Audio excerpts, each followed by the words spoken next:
I drove 4 hours through a blinding snowstorm to surprise my wife for Thanksgiving. I found her in our bedroom, foaming at the mouth, drugged into a coma. But the real horror wasn't in the bedroom, it was on the back deck. My daughter and her husband were popping champagne with a real estate agent celebrating the sale of my home, while my wife lay dying just 20 feet away. I didn't call the police immediately. I walked out there and destroyed their celebration with my bare hands. Before I tell you how I made them pay, hit that like button and subscribe. My name is Luther Wallace, and I am 71 years old. I spent 40 years of my life as a structural engineer. I built bridges that span raging rivers and tunnels that carve through solid mountains. My job was to calculate loads, identify stress points, and prevent collapse. I dealt in concrete steel and absolute facts. I never believed in intuition until that Tuesday afternoon. The forecast called for a blizzard that would bury the state under 2 feet of snow. Most men my age would have stayed warm by the fire in the city, but something gnawed at the back of my mind. It was a friction in my gut I could not calculate. I told myself I just wanted to surprise Beatrice for the holiday. We had spent every Thanksgiving at our lake house for 20 years. It was our sanctuary. I packed my old pickup truck, engaged the four-wheel drive, and headed north into the whiteout. The drive took 4 hours instead of the usual 2. Visibility was near zero. When I finally pulled into the long gravel driveway, the house stood dark against the gray sky. The silence of the woods was heavy, unnatural. The only sound was the ticking of my engine as it cooled. I grabbed my bag and crunched through the fresh snow to the front door. It was unlocked. That was the first warning. Beatrice never left the door unlocked.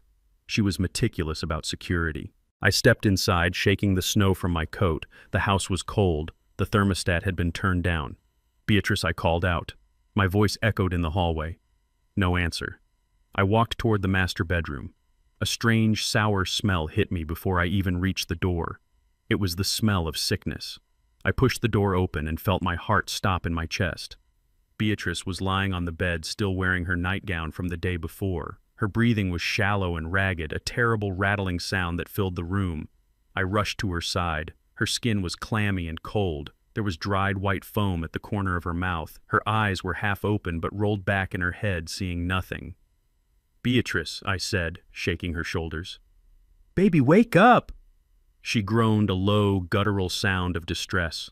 Her hand, limp and heavy, twitched against the sheets. I looked at the nightstand. There was a bottle of her prescription anxiety medication. It was empty. It had been full when I spoke to her 2 days ago. Next to it was a glass of water with a powdery residue at the bottom. This was not an accident. Beatrice hated taking pills. She only took half a dose when absolutely necessary. She tried to focus on me. Her lips moved dry and cracked. "Luther," she wheezed. Her voice was barely a whisper, drowning in the fluid in her lungs. "Don't sign. Please, don't sign." Panic rose in my throat, but I shoved it down. I am an engineer. Panic does not solve structural failure. Action does. I reached for my phone to call an ambulance, but before I could dial, I heard a sound that made my blood freeze. Pop. It was the distinct, festive sound of a champagne cork leaving a bottle. It came from the back of the house. Then came the sound of laughter. Loud, boisterous, celebrating laughter. I looked at my wife, fighting for every breath, poisoned in her own bed. Then I looked toward the hallway. The contrast tore something open inside me. I gently placed Beatrice's hand on her chest. "Hold on," I whispered to her. "I will be right back." I walked down the hallway. The floorboards creaked under my boots. I moved toward the sliding glass doors that led to the covered deck. Through the glass I saw them. The heat lamps were glowing orange, fighting off the winter chill. My daughter Keisha was wrapped in a fur coat I knew she could not afford. Next to her was her husband Blake.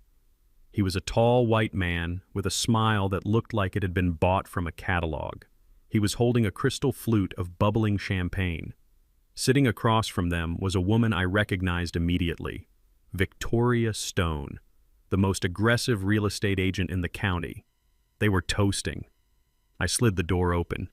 The cold air rushed in, but the temperature on the deck seemed to drop 10 degrees just from my presence. To a quick sail, Blake boomed, raising his glass high, and to the old man finally losing his grip. Keisha laughed. It was a cruel, sharp sound. "Just make sure the paperwork is airtight before Dad finds out. One more dose for the old lady, and she will sign anything," Blake said, taking a sip. Then we can clean up this garbage dump and cash out. I stepped onto the wood. The heavy thud of my boots silenced them. Blake choked on his champagne. He spun around, his eyes wide. Keisha dropped her glass. It shattered on the deck, shards of crystal scattering across the expensive contract lying on the table. "Dad," Keisha stammered. Her face went ashen. "What are you doing here? You were not supposed to come until Thursday." I did not answer her. I looked at the contract on the table. It was titled Residential Sale Agreement. The sale price listed was $500,000.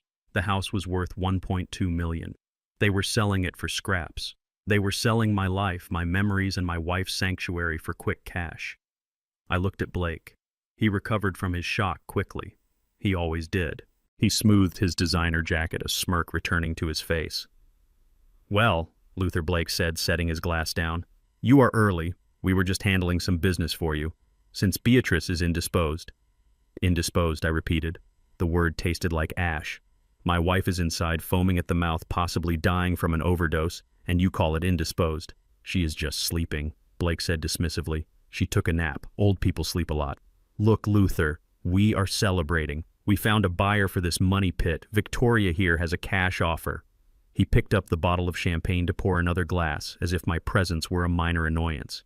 "You need to sign as the secondary owner," Blake said. "But do not worry if you are too confused to do it. Beatrice already agreed to give Keisha power of attorney. We are just waiting for her to wake up to finalize the signature." He was lying. Beatrice would never sell this house. And she certainly would not sign a power of attorney while drugged. I took out my phone. I did not call the police yet. I snapped a photo. One clear, high-resolution picture of the three of them. The champagne. The contract. The smiles that were fading into confusion. "What are you doing?" Victoria Stone asked, covering her face with a folder. She knew. She knew this was illegal. I put the phone in my pocket. I stepped forward. I am a 71-year-old man, but I have carried steel beams on my shoulders. I have worked with sledgehammers my entire life. I grabbed the edge of the heavy oak table they were sitting around. "Luther, wait," Blake started. I heaved. With one motion, I flipped the entire table. The bottle of champagne flew into the air. The glasses shattered. The contract landed in a puddle of melting snow and alcohol. Victoria shrieked and jumped back. Keisha stood frozen, staring at the mess. "Get out," I said. My voice was low, steady, and cold as the ice on the lake. Blake's face turned red. He stepped over the debris, puffing out his chest. He was 40 years old, 6 feet tall, and thought he was invincible because he was younger than me. He walked right up to me, close enough that I could smell the expensive liquor on his breath. "You have lost your mind, old man," Blake spat. He used his chest to bump mine, trying to intimidate me. "This is not your decision anymore. We are taking control. Beatrice is unfit, and frankly, you look like you are losing it too. Do not ruin my business deal." "Your business deal," I said, looking him dead in the eye. "You are trying to sell my house to pay your debts." "I do not have debts," Blake lied. His eyes twitched. "I am an investor." "You are a leech," I said. Blake shoved me. It was a hard shove meant to knock me down. I stumbled back a step, but I did not fall. I planted my feet. I straightened my back. "You just made a mistake, Blake," I said. I pulled my phone out again and hit record. "Touch me again," I dared him. "Touch me again, and I will not just call the sheriff. I will throw you off this deck into the freezing lake myself." Blake hesitated. He looked at the rage in my eyes, and he saw something he did not expect. He saw that I was not a helpless senior citizen. He saw a man who had nothing left to lose. "Dad, stop!" Keisha yelled, finally finding her voice. She stepped between us. "You are being crazy. We are trying to help you. Mom signed the papers. She wants this." "She did not sign anything," I said to my daughter. "And if she did it while you were drugging her." "How dare you!" Keisha screamed. She played the victim instantly, tears welling up in her eyes. "How dare you accuse me of hurting Mom? I have been here all week taking care of her, I scoffed. "Is that what you call it? An empty bottle of pills and a coma? Get off my property," I ordered. "All of you, now." "Make us," Blake sneered. He crossed his arms. "We are not going anywhere. We have rights. We have the power of attorney. This is Keisha's house now, technically. You are the one trespassing." He reached into his jacket pocket and pulled out a crumpled piece of paper. He waved it in my face. "See?" Blake taunted. "Signed this morning." Beatrice Wallace grants full authority to Keisha Wallace regarding all real estate and financial assets. I looked at the signature. It was a jagged, illegible scrawl. It looked like the writing of a child or someone whose nervous system was shutting down. It was the signature of a woman fighting a chemical fog. "That is a forgery," I said. "Or worse, it was coerced under duress." "It is legal," Victoria Stone chimed in from the corner, clutching her purse. "I witnessed it myself." "You witnessed a crime," I told her, "and you will lose your license for it." Blake laughed. It was an ugly, desperate sound. "Nobody is losing anything except you, Luther. Call the cops. Go ahead. Tell them you barged in here and assaulted us. Tell them you trashed the place. Who are they going to believe, the successful businessman and his wife, or the angry, confused old man who just flipped a table? He was betting on my age. He was betting on the stereotype. He thought he could paint me as the villain in my own home." I looked at Keisha, my own flesh and blood. She was avoiding my gaze, looking down at her boots. She knew exactly what they were doing. She had watched her husband pour the poison, and now she was watching him threaten her father. "Fine," I said. "I won't call the police to throw you out." I turned my back on them and walked toward the sliding door. "Where are you going, old man?" "Running away," Blake called out. "No," I said, stopping at the threshold. "I am going to get my shotgun." The silence that fell over the deck was absolute. "I am giving you 3 minutes to get off my land," I said without turning around. "If you are still here when I come back out, I will treat you as intruders who have harmed my wife, and in this state I have the right to defend my home." I stepped inside and locked the glass door behind me. I could hear them shouting, arguing with each other now. The confidence was gone. I walked back to the bedroom. Beatrice was still unconscious, but her chest was rising and falling. I knelt beside her and checked her pulse. It was weak, thready. "I am sorry, Beatrice," I whispered. "I am sorry I let them in." I stood up. I did not go to the gun cabinet. I did not need a weapon to win this. I needed the truth. I needed science. I needed the law. I took out my wallet and pulled out a thin metal card. It wasn't a credit card. It was my identification for the Wallace Family Trust. Blake thought he was smart with his crumpled piece of paper. He thought a power of attorney over Beatrice gave him the house, but he had made a fatal miscalculation. He hadn't done his homework. Beatrice didn't own the house. Neither did I. We had moved the lake house, our savings, and my pension into an irrevocable trust 5 years ago. I was the primary trustee. Beatrice was the beneficiary. Keisha was a contingent beneficiary, but only after we were both dead. No power of attorney in the world could sell this house without my signature. Blake wasn't just a thief. He was an incompetent one. I dialed 911. "Emergency. What is your location?" the dispatcher asked. "My name is Luther Wallace," I said calmly. "I am at 405 Lakeview Drive. I have a medical emergency. My wife has been overdosed on prescription medication, and I have 3 intruders on my property who are refusing to leave. Send the sheriff, and send an ambulance." I hung up the phone and sat in the chair next to my wife's bed to wait. I watched the snow fall against the window. Outside on the deck, I could hear car doors slamming and tires spinning in the gravel. They were running. Let them run. They couldn't run far enough. When the sirens wailed in the distance, cutting through the storm, I knew this was just the beginning. I looked at Beatrice's pale face. "They wanted a fight," I said to the empty room. "They wanted my money. They wanted my home. They're going to wish they had never met Luther Wallace." The red and blue lights of the sheriff cruiser cut through the snowstorm, illuminating the front yard in jagged flashes. I stood in the doorway, blocking the warmth of my home from the vultures outside. Blake had not left the property. He had only retreated to the driveway to meet the law first. He walked toward the porch, now flanked by the deputy and Sheriff Miller, a man I had fished with since we were in high school. Blake held a piece of paper in his hand like a shield. He was smiling that tight, arrogant smile of a man who thinks he has found a loophole in the system. "Officer, arrest this man," Blake shouted over the wind. "He assaulted me. He destroyed property. And he is endangering his wife. I have the medical power of attorney right here." He thrust the paper toward Sheriff Miller. I stepped out onto the porch, crossing my arms. The cold bit through my flannel shirt, but my blood was running hot enough to keep me warm.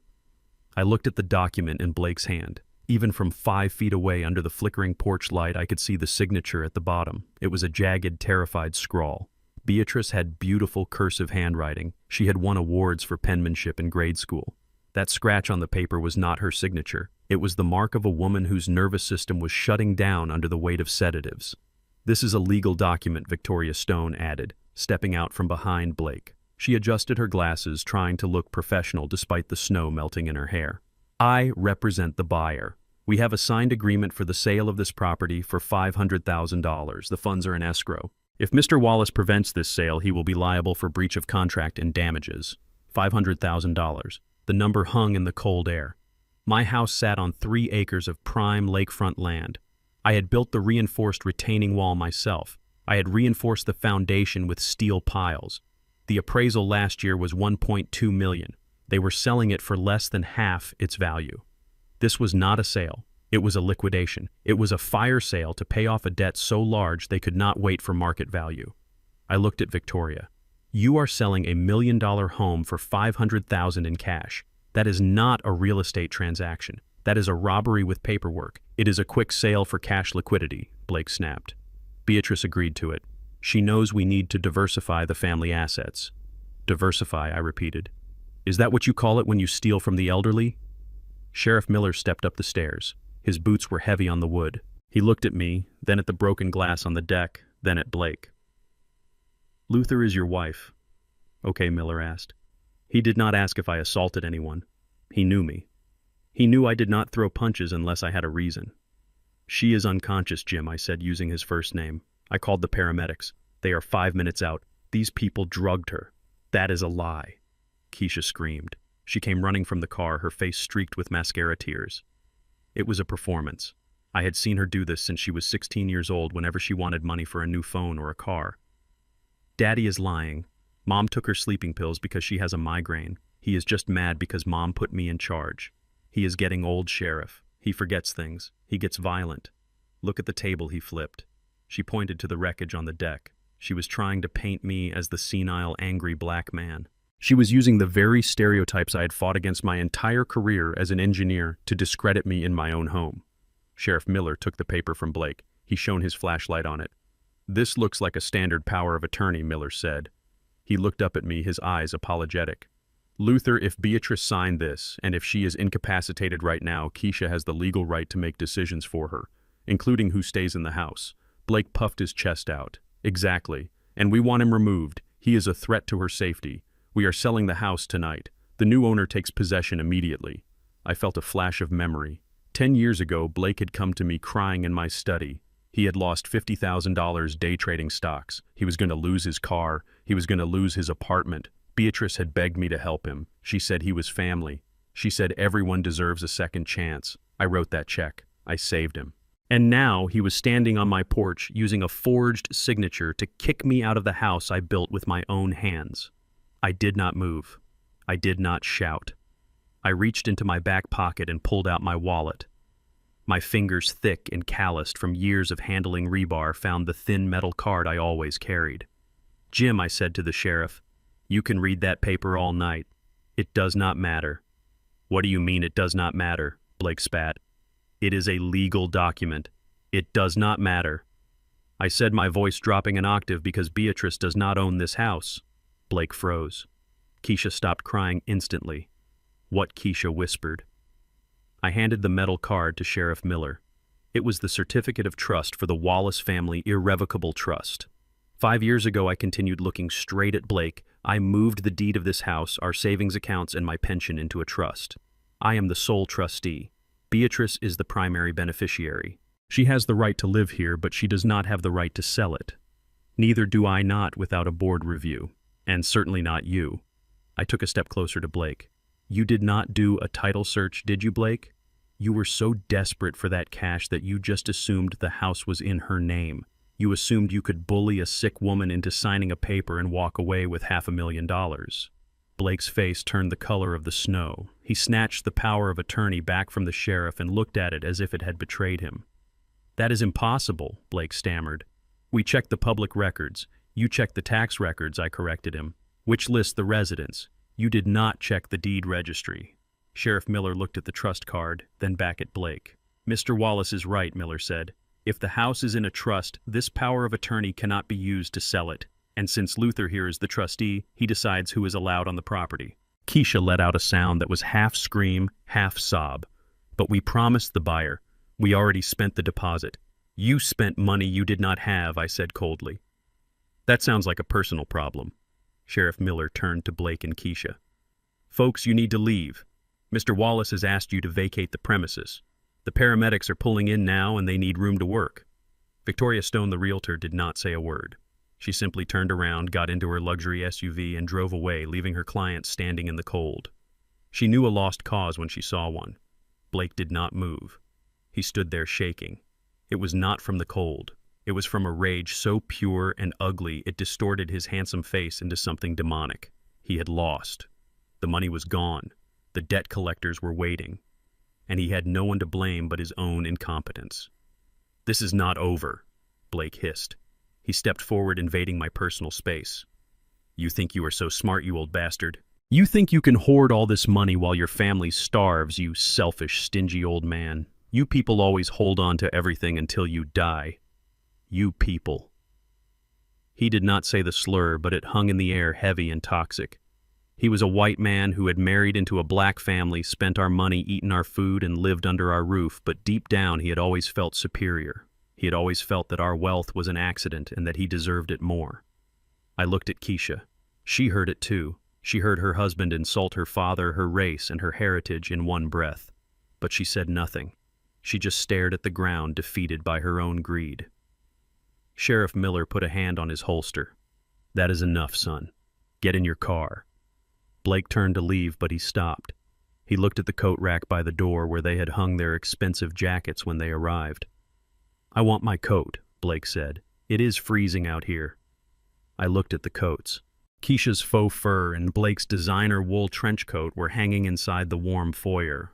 I grabbed them. I bunched the expensive fabric in my fist. You want your coats? I asked. I threw them over the railing hard. They landed in a pile of wet, dirty slush at the bottom of the porch stairs. Get them yourself, I said, and do not ever step foot on my stairs again. Blake cursed, scrambling down the stairs to retrieve his soggy coat. Keisha followed him, sobbing real tears, now the tears of a child who realizes the candy store is closed forever. I watched them retreat to their car. The paramedics rushed past them, carrying a stretcher up the stairs. I turned my back on my daughter and her husband. I focused on the only thing that mattered, my wife, the woman who was fighting for her life in the bedroom because I had been too blind to see the snakes in my own grass.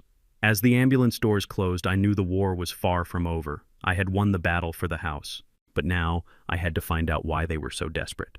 I had to find out how much damage they had really done. And I had to make sure they paid for every single milligram of poison they put in my wife's body. I sat in the back of the ambulance, watching the heart monitor trace jagged green lines that represented my wife's life.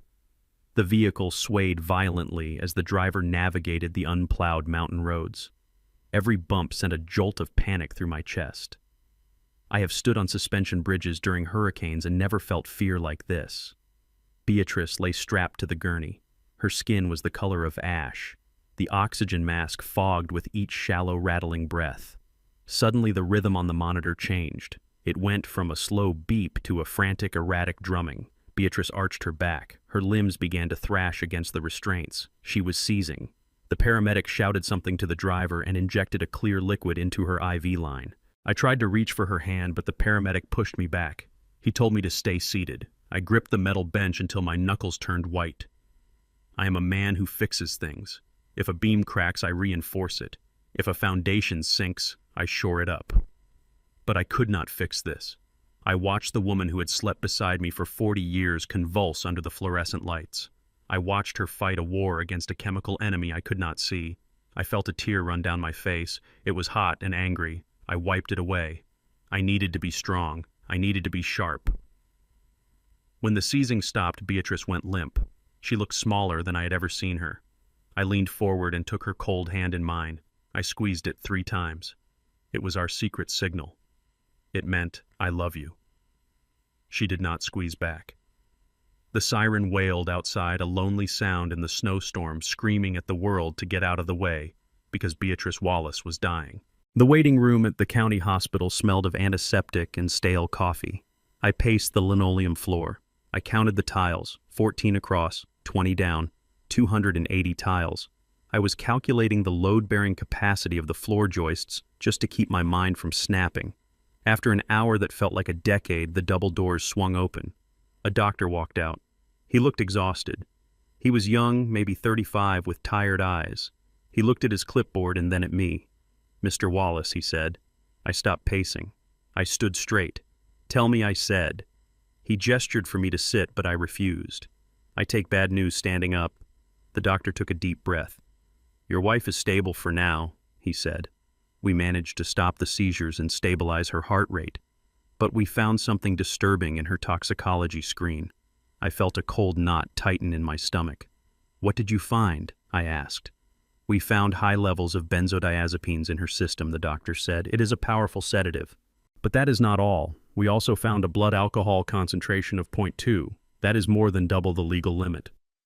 The combination of benzos and alcohol causes respiratory depression. It shuts down the brain's ability to tell the lungs to breathe. She was drowning in her own body. I stared at him. "Alcohol," I repeated. The word felt foreign. "My wife does not drink, doctor. Beatrice has been a teetotaler for 30 years. She does not even cook with wine." The doctor's expression hardened. He looked at me with a new intensity. "Are you certain?" he asked.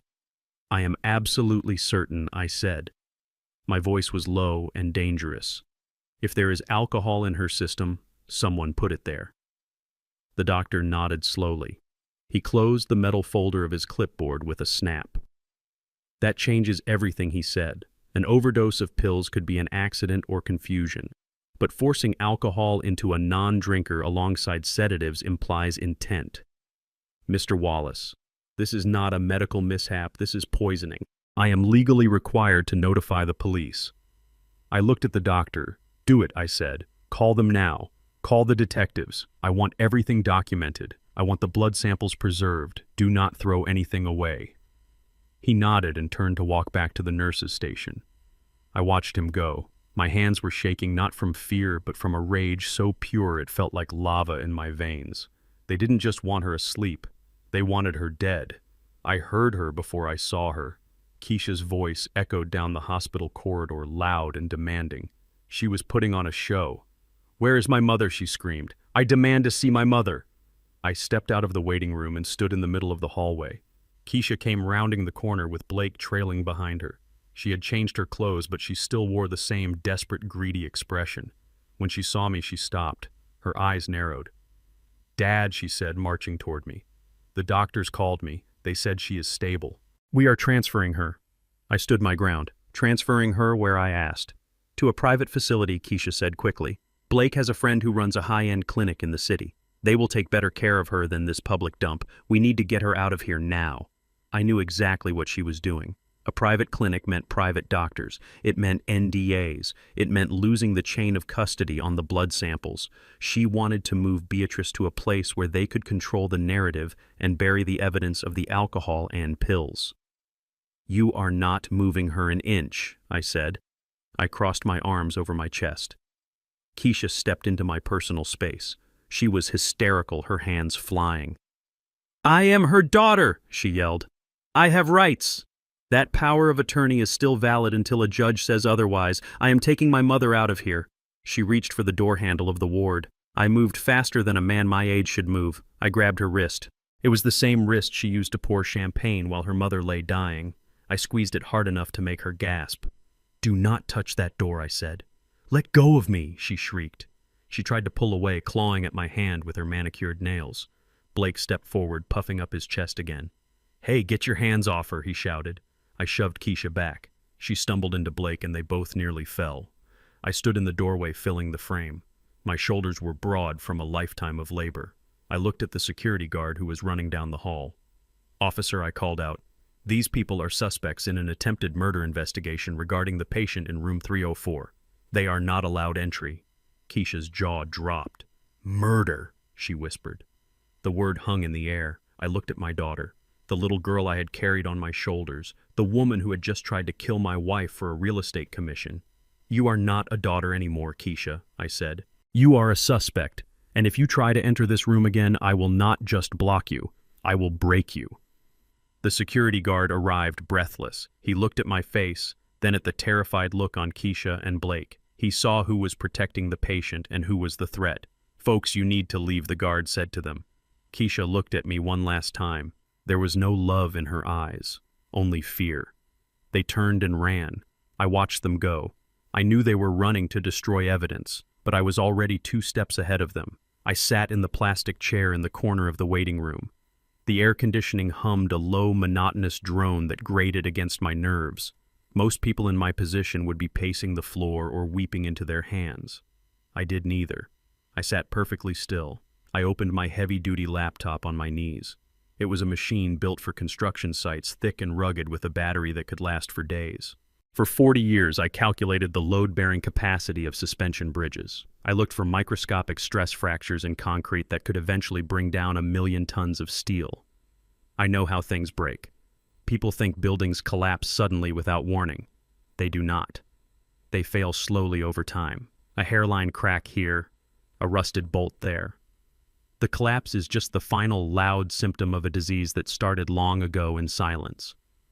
I was about to find the structural crack in my family foundation. I logged into the bank portal. Keisha and Blake thought they were clever. They thought because I still used a flip phone for calls and wore work boots that I was technologically illiterate. They forgot that I used complex structural modeling software before they were even born. I had set up our family trust accounts with dual authentication years ago. I was the primary administrator. I had alerts set for large withdrawals, but I had foolishly turned them off last month because Beatrice was buying new furniture for the church sanctuary and I did not want to be bothered by the notifications. That was my mistake. A structural engineer never assumes a safety factor holds forever. You must always inspect. I navigated to the joint checking account I shared with Beatrice. The screen populated with numbers. I scanned the ledger. My eyes are old, but they do not miss details. I looked for the patterns. Financial forensics is just like structural analysis. You look for the load that exceeds the design limit. And there it was. A series of transactions starting exactly 2 weeks ago. Small at first, testing the waters. Then the dam broke. I stared at the screen. The blue glow of the pixels was harsh against my tired eyes.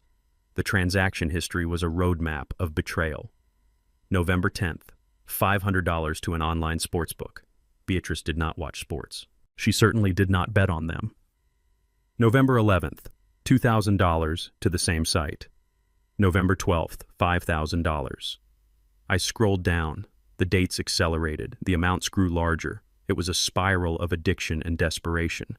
Then the spending shifted. There were charges at a high-end men's boutique in the city. $3,000 for a custom suit. $1,200 for Italian leather shoes. My wife was lying in a hospital bed wearing a 10-year-old nightgown while her son-in-law was dressing himself like a Wall Street banker using her life savings. I felt a heat rise in the back of my neck. It was the specific kind of anger you feel when you see someone desecrating something sacred. Beatrice saved coupons. She drove an extra mile to save 10 cents on a gallon of gas. She did not do this out of necessity. She did it out of principle. She wanted to leave something substantial for her granddaughter Jasmine. Blake was burning that legacy on vanity and vice.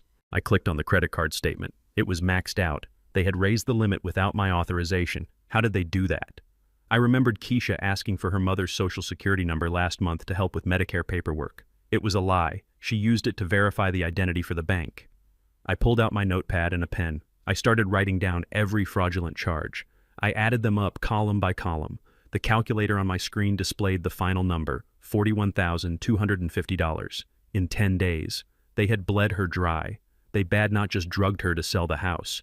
They drugged her because she had likely noticed the missing money. She had probably confronted them. That was the timeline. She confronts them about the bank account. They panic. They drug her. They try to sell the house to cover the hole before I find out. It was a desperate, sloppy collapse, and like any collapse, it was going to crush everyone underneath it. My phone buzzed on the metal armrest of the chair. It was Morrison, my lawyer. He was a shark in a tailored suit, a man who cost $500 an hour and was worth every penny. I answered on the first ring. "Talk to me," I said.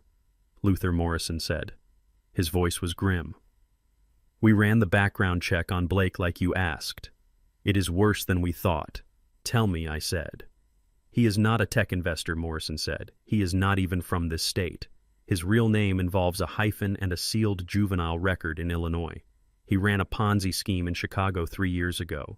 He ripped off the wrong people. What people, I asked. The kind of people who do not file lawsuits, Luther. They break legs. He fled to this state to hide. But they found him. My investigator found chatter on the dark web. He owes $800,000 to a syndicate in Chicago. They gave him a deadline. When is the deadline? I asked, though I already suspected the answer. Tomorrow, Morrison said. The day after Thanksgiving. If he does not pay, they are coming for him. I hung up the phone. I looked out the window at the parking lot. The snow was piling up on the cars, burying everything in white. It all made sense now. The rush to sell the house, the lowball price, the cash offer. Blake was not trying to get rich. He was trying to buy his life. He was willing to kill my wife and sell my home just to keep his kneecaps intact.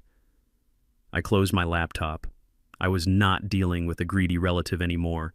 I was dealing with a cornered rat, and rats bite when they are trapped. It was 3 a.m. and the hospital cafeteria was a ghost town of fluorescent lights and empty tables. I sat in the corner with a cup of coffee that had gone cold an hour ago. I was staring at the wall, calculating the load limits of my own sanity, when my phone buzzed. It was an unknown number. I almost ignored it, but my gut told me to answer. I flipped the phone open. "Grandpa," a voice whispered. It was Jasmine. She was crying. "I am outside. Please come get me. I am hiding behind the dumpster in the emergency bay." I ran. I moved faster than I had in 20 years. The automatic doors hissed open and the freezing wind hit me like a hammer. I scanned the dark parking lot. I saw a small shadow crouched behind the large metal trash containers. Jasmine. She was wearing nothing but a thin hoodie and jeans, no coat, in a blizzard. Her teeth were chattering so hard she could barely speak. I stripped off my heavy canvas jacket and wrapped it around her. She buried her face in my chest and sobbed. Her body was shaking violently, not just from the cold, but from terror. I pulled her toward the warmth of the hospital entrance, keeping my arm tight around her shoulders. We sat in the back of the waiting area, away from the prying eyes of the night shift nurses. I got her a hot chocolate from the machine. I watched her drink it, her hands trembling around the paper cup. I saw a bruise forming on her wrist. It looked fresh. "What happened?" I asked. My voice was low and controlled, but inside I was burning. "He locked me in," Jasmine said, staring at the steam rising from the cup. "Blake. He put a padlock on my bedroom door. He said I wasn't allowed to leave until I signed the papers." "What papers?" I asked. "An affidavit," she said. He typed it up on his laptop.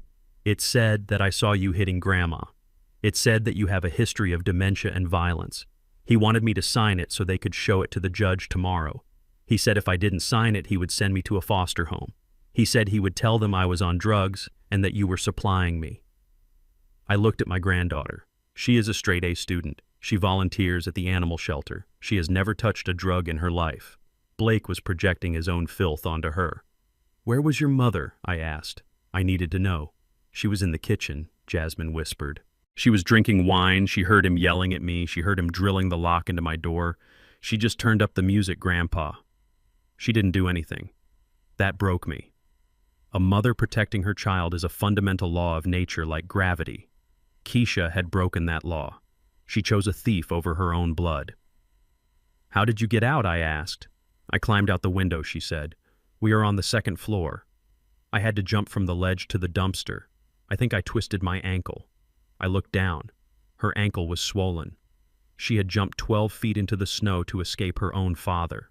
I felt a cold, hard resolve settle in my chest. This was no longer a family dispute. This was a war.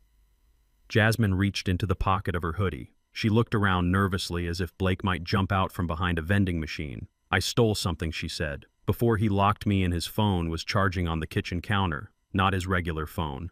The cheap flip phone he keeps in his glove box, the one he thinks nobody knows about." She pulled out a black plastic burner phone and placed it in my hand. "He uses this to talk to the bad men," she said. I heard it ringing while he was screaming at me. He was too busy finding the padlock to notice I swiped it. I looked at the device. It was a cheap disposable piece of technology, the kind drug dealers and criminals use to avoid a paper trail.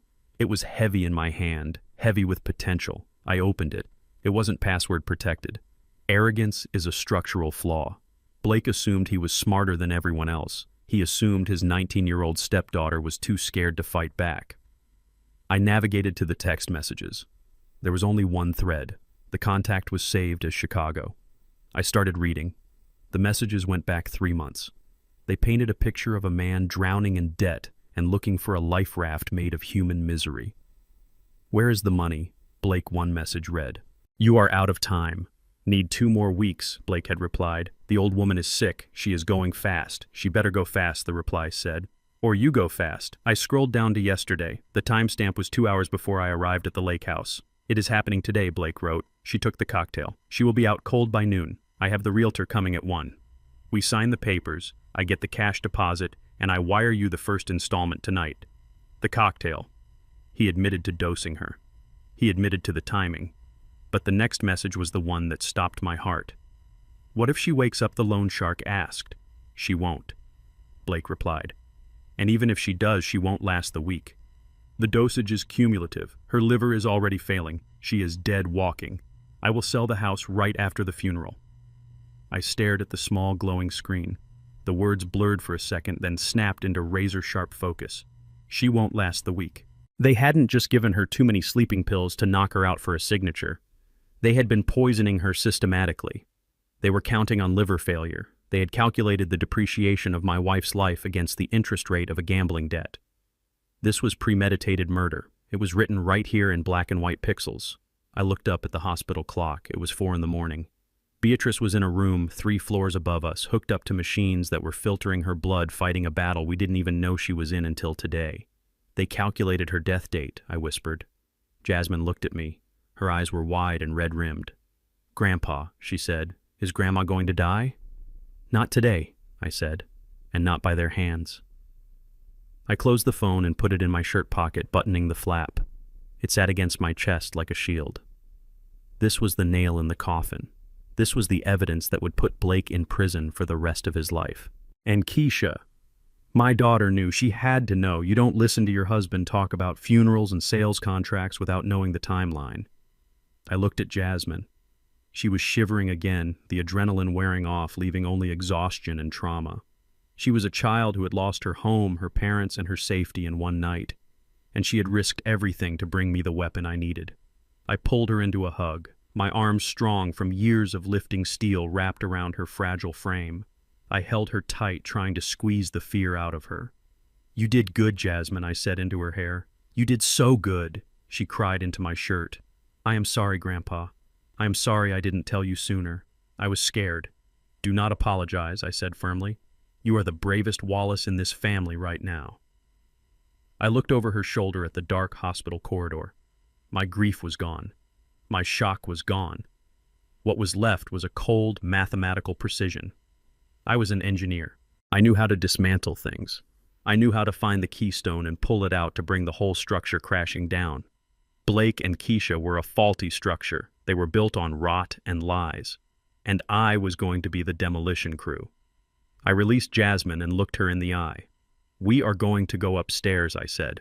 "We are going to sit with your grandmother. And when the sun comes up, we are going to finish this." Jasmine nodded. She wiped her face with her sleeve. She looked a little less like a victim and a little more like a survivor. "What are we going to do about the phone?" she asked. "We are going to give it to the only man in this town I trust," I said. I stood up. My knees popped, but my legs felt steady. I took my granddaughter's hand. We walked toward the elevators. I touched the phone in my pocket one more time. Blake wanted a funeral. I was going to give him one. But it wasn't going to be Beatrice's. It was going to be his. I sat in the leather armchair of my study in our main residence. The house was quiet, a stark contrast to the chaos of the hospital emergency room I had just left. Beatrice was stable monitored by nurses and guards I had personally hired. Now I had to deal with the infection outside the hospital walls. I picked up my phone. My hands were steady. I dialed Keisha's number. It rang once. She answered immediately, her voice sharp and defensive.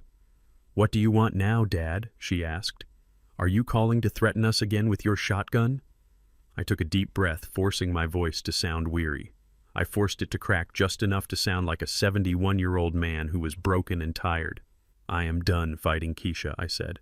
I looked at the numbers. I looked at the medical bills coming in. Maybe you and Blake are right. Maybe I cannot handle this alone anymore. There was a pause on the line. I could hear her breathing change. She covered the receiver, whispering something to someone, likely Blake. When she came back, her tone was softer, dripping with that fake concern that made my skin crawl. "We told you, Dad," she said. "We only want to help. It is a lot of pressure for a man your age." "I want you to come over for dinner tonight," I said. "Here at the main house. Bring Blake. We need to sit down like a family. We need to talk about the future. We need to talk about dividing the assets properly if I am going to step down as trustee." I hung the bait. Asset division. It was the only language they understood. "Tonight," she asked, hesitating slightly. "We are pretty shaken up from yesterday." "Tonight," I insisted. I made a roast. I opened a bottle of wine. "If we are going to fix this, we do it now. Or I call my lawyer back and we do it the hard way." "We will be there at 7, she said quickly. I hung up the phone. They took the bait. They thought I was surrendering. They thought the fear of losing Beatrice and the pressure of the situation had finally cracked the old engineer's foundation. They did not understand that in construction sometimes you dig a hole not to bury a body, but to pour a trap. I walked to the dining room. I set the table for 3. I put out the good china. I sharpened the carving knife. I placed it next to my plate. The steel glinted under the chandelier. I was not cooking a roast. I ordered takeout from the corner bistro and put it on fancy platters. I did not have the stomach to cook for parasites. I sat at the head of the table and waited. At 7 o'clock sharp, the doorbell rang. They walked in like they owned the place. Blake was wearing a new suit, likely bought with the credit card he stole from my wife.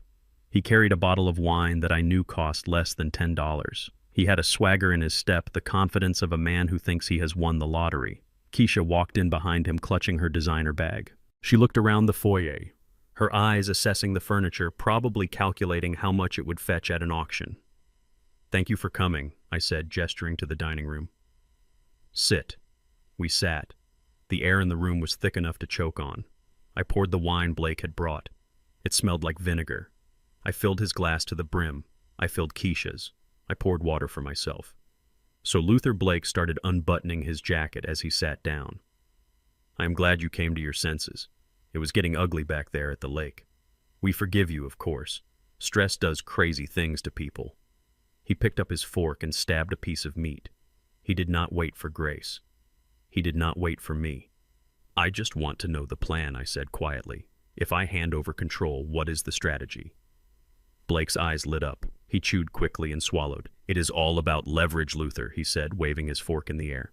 "See, the problem with you and Beatrice is that you are asset-rich but cash-poor. That house at the lake is just sitting there. It is dead equity. My plan is Business 4.0. We liquidate the real estate. We take that capital and we move it into high-yield algorithmic crypto markets."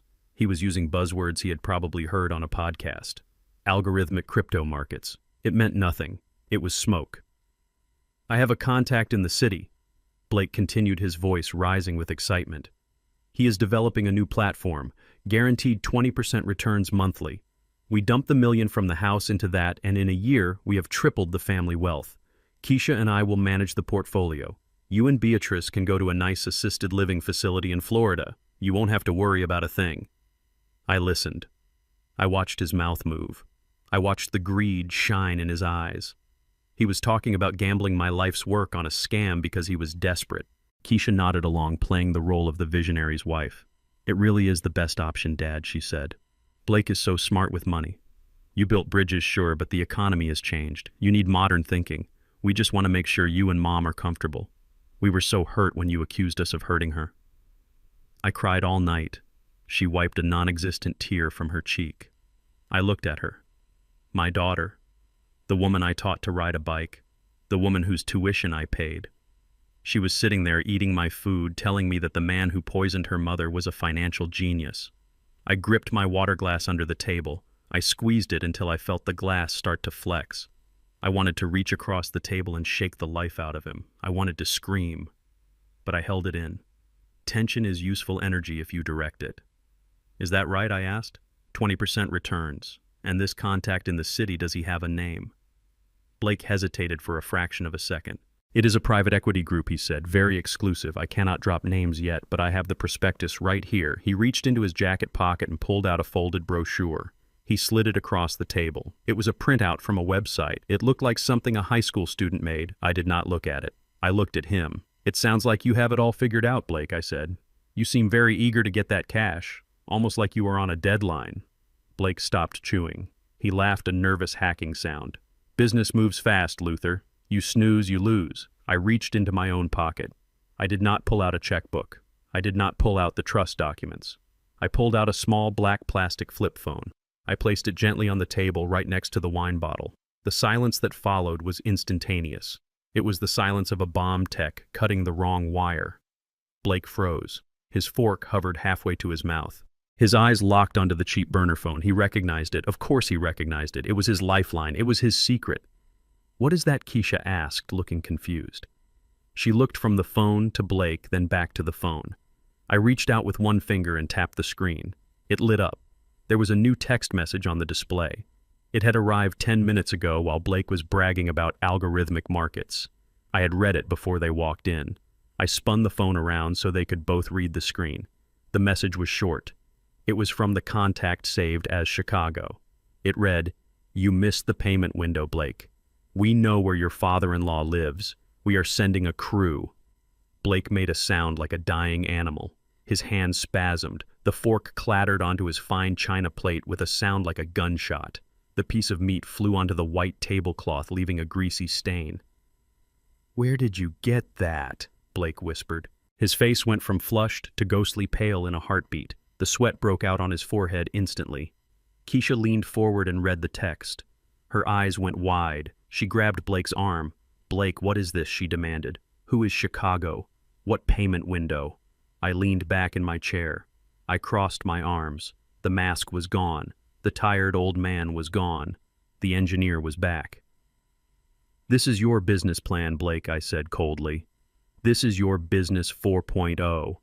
You are not an investor. You are a mark. You owe $800,000 to loan sharks, and you were going to sell my house to pay them off." "No," Blake stammered. He pushed his chair back. The legs screeched against the hardwood floor. "That is not mine. You planted that." "Stop it," I barked. My voice boomed in the dining room. "Do not lie to me again.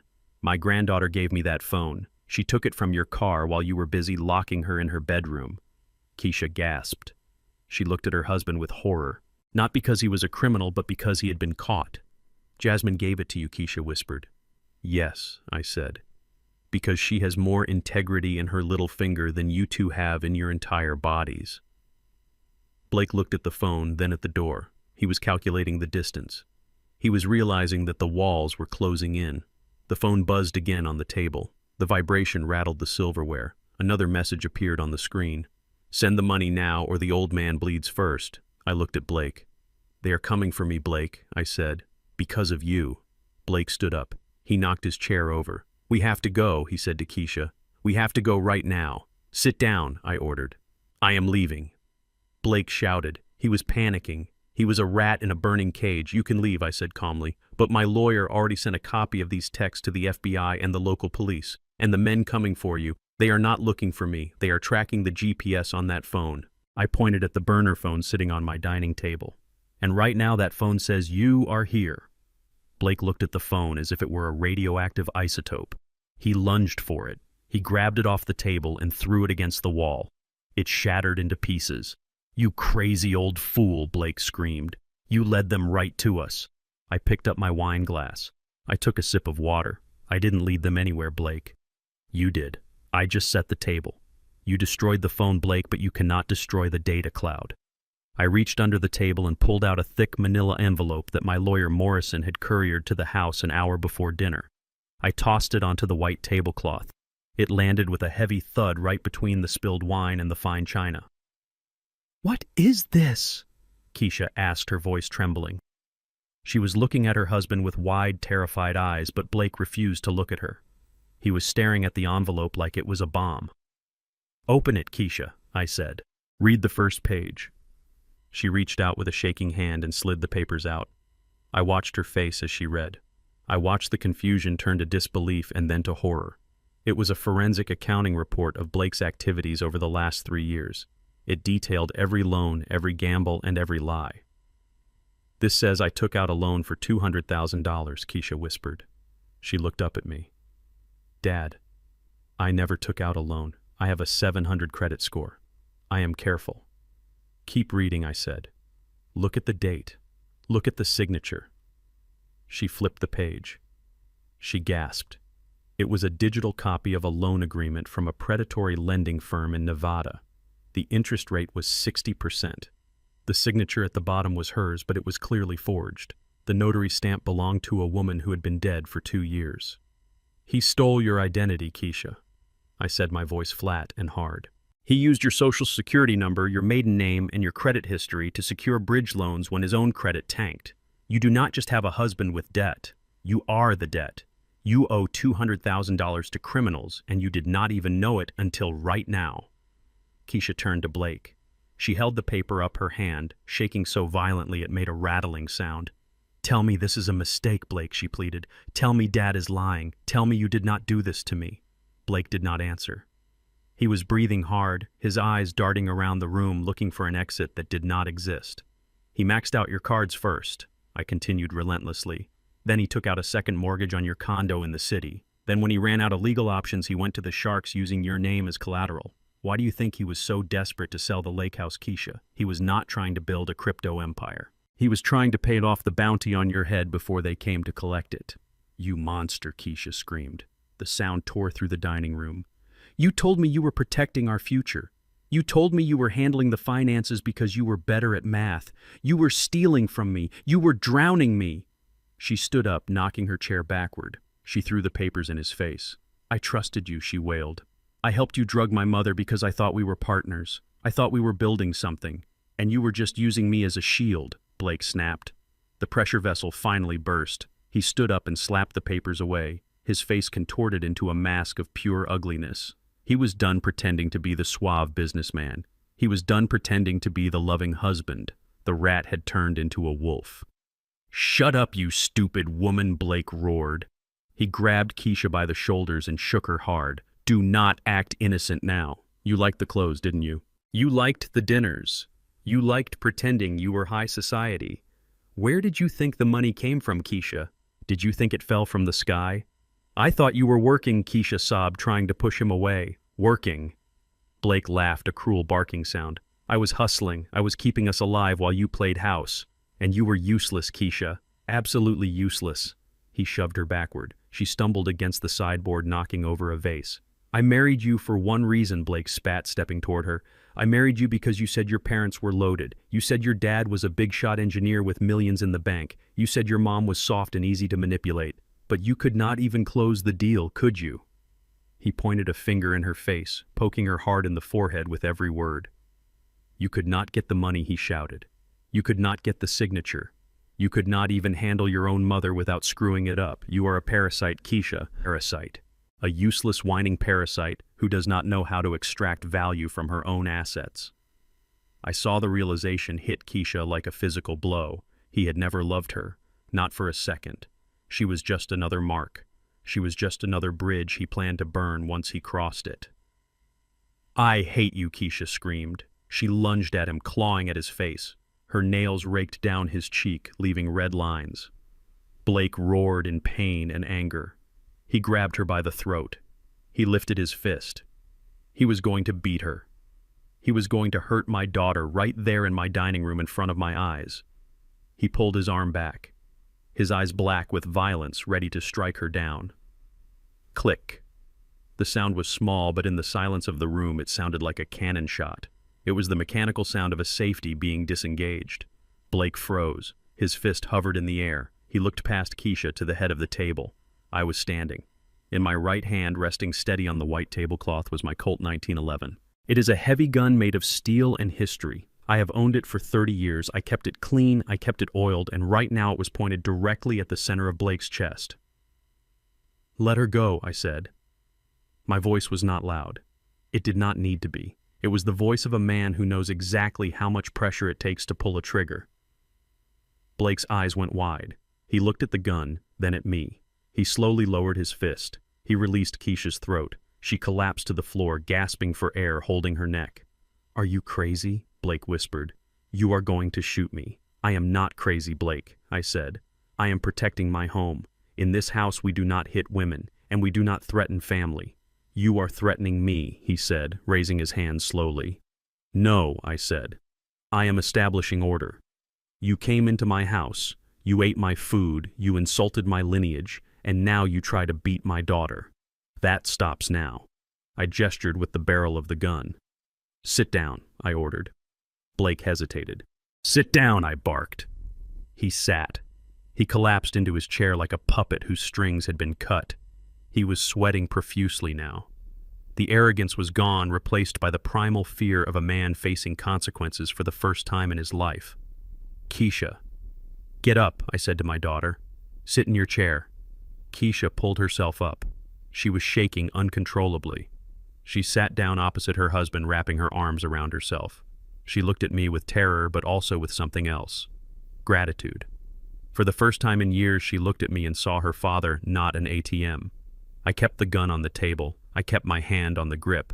My finger was outside the trigger guard, disciplined and ready.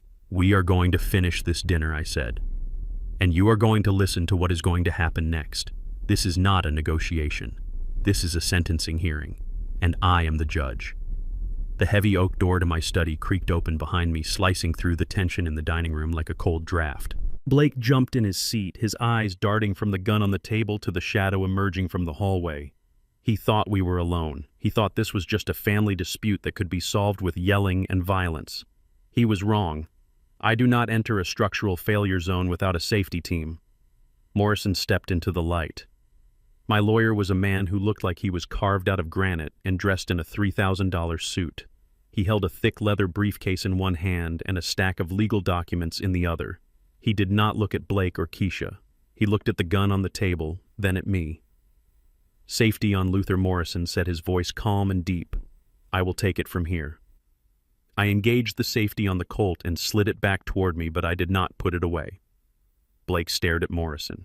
He recognized him. Everyone in the city recognized Morrison. He was the kind of lawyer you hired when you wanted to burn the earth so nothing would ever grow again. Who is this? Blake stammered. This is a private dinner. This is a deposition. Morrison corrected him. He walked to the table and dropped the stack of papers in front of Blake. The sound was heavy, almost metallic. You have been served, Morrison said. Blake looked at the papers. His hands were shaking so hard he could barely lift the cover page. What is this? Blake whispered. That is a civil lawsuit filed on behalf of the Wallace Family Trust, Morrison explained. We are suing you for fraud, embezzlement, identity theft, and elder abuse. We are also seeking immediate injunctive relief to freeze all assets connected to you and your wife. Keisha let out a strangled cry.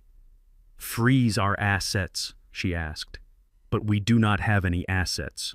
We are broke. We know, Morrison said coldly. That is why we are freezing your access to Mr. Wallace's assets. He pulled another document from the pile. This is a forensic audit of the credit cards you stole from your mother. Morrison continued looking at Keisha. And this is a court order granting Mr. Wallace full emergency control over every account you have ever touched. As of 5 minutes ago, your bank accounts have been locked. Your credit cards have been flagged for fraud.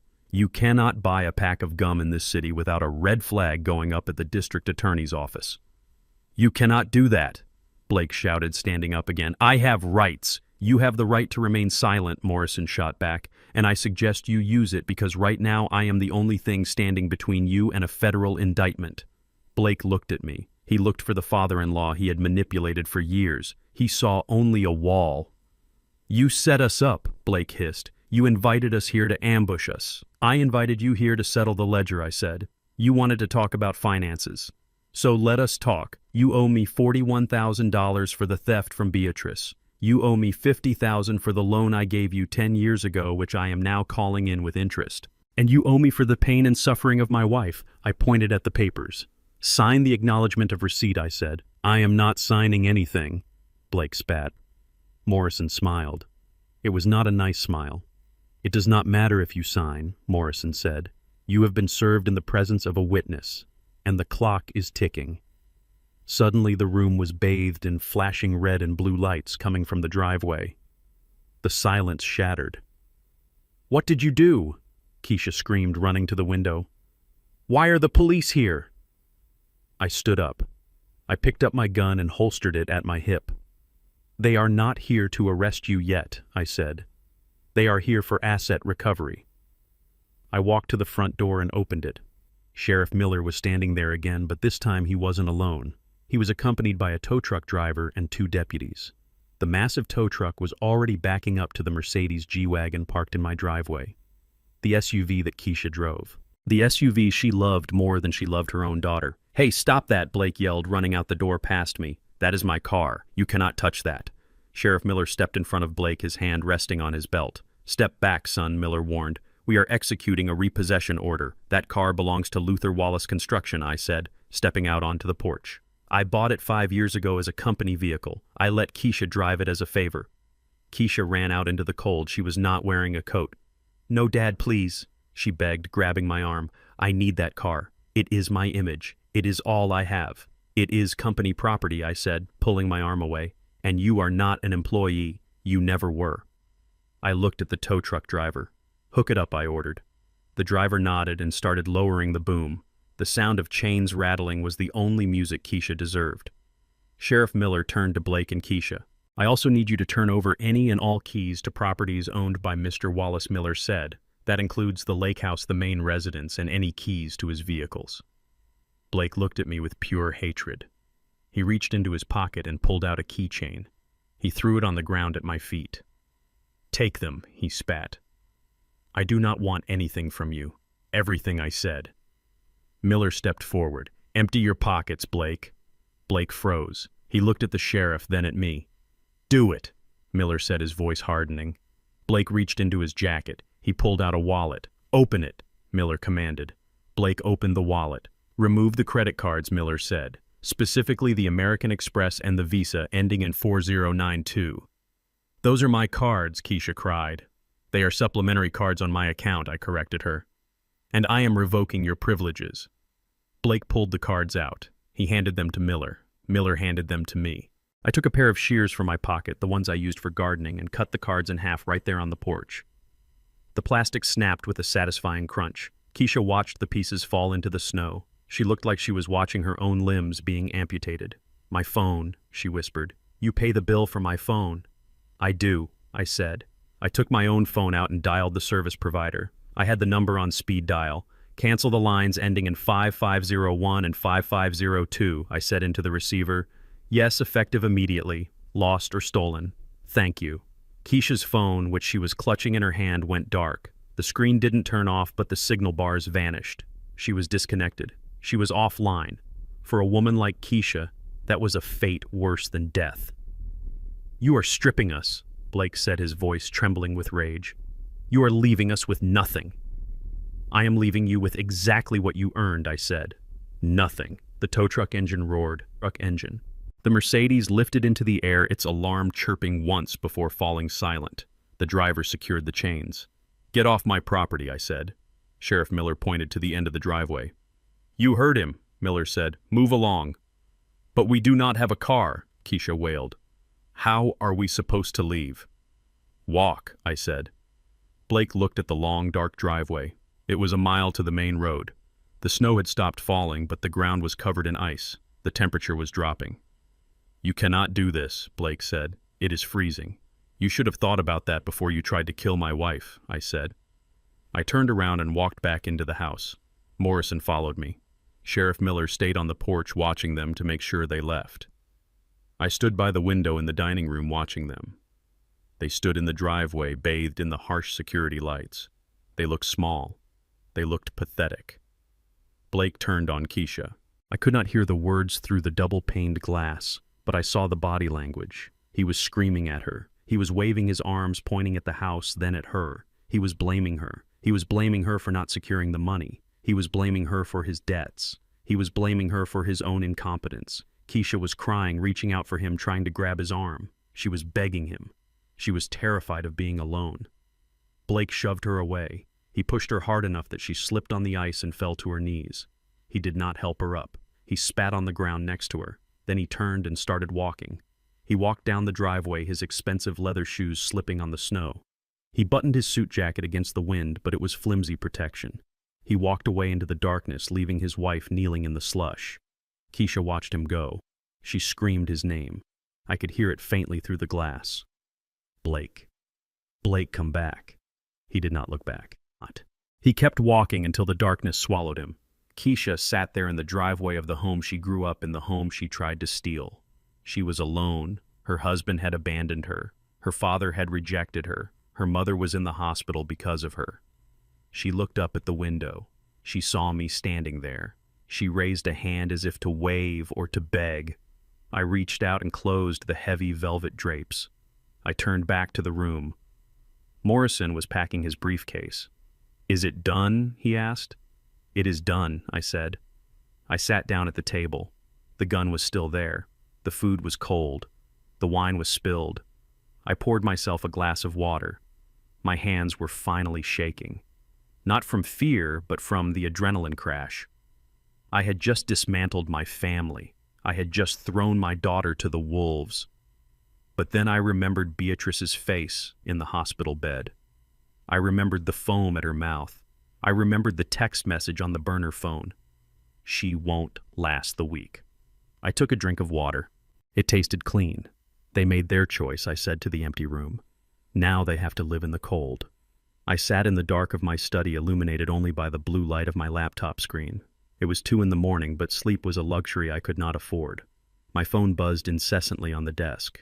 It was not a call. It was a notification from social media. Someone had sent me a link. I clicked it. A video popped up. It was a live stream recorded an hour ago. The background was dark and snowy. The only light came from a street lamp overhead. It was Keisha. She was sitting on the curb at the end of my driveway, shivering in the cold. Her makeup was smeared. She looked broken. She looked like a victim. But when she started speaking, I realized she was not broken. She was calculating.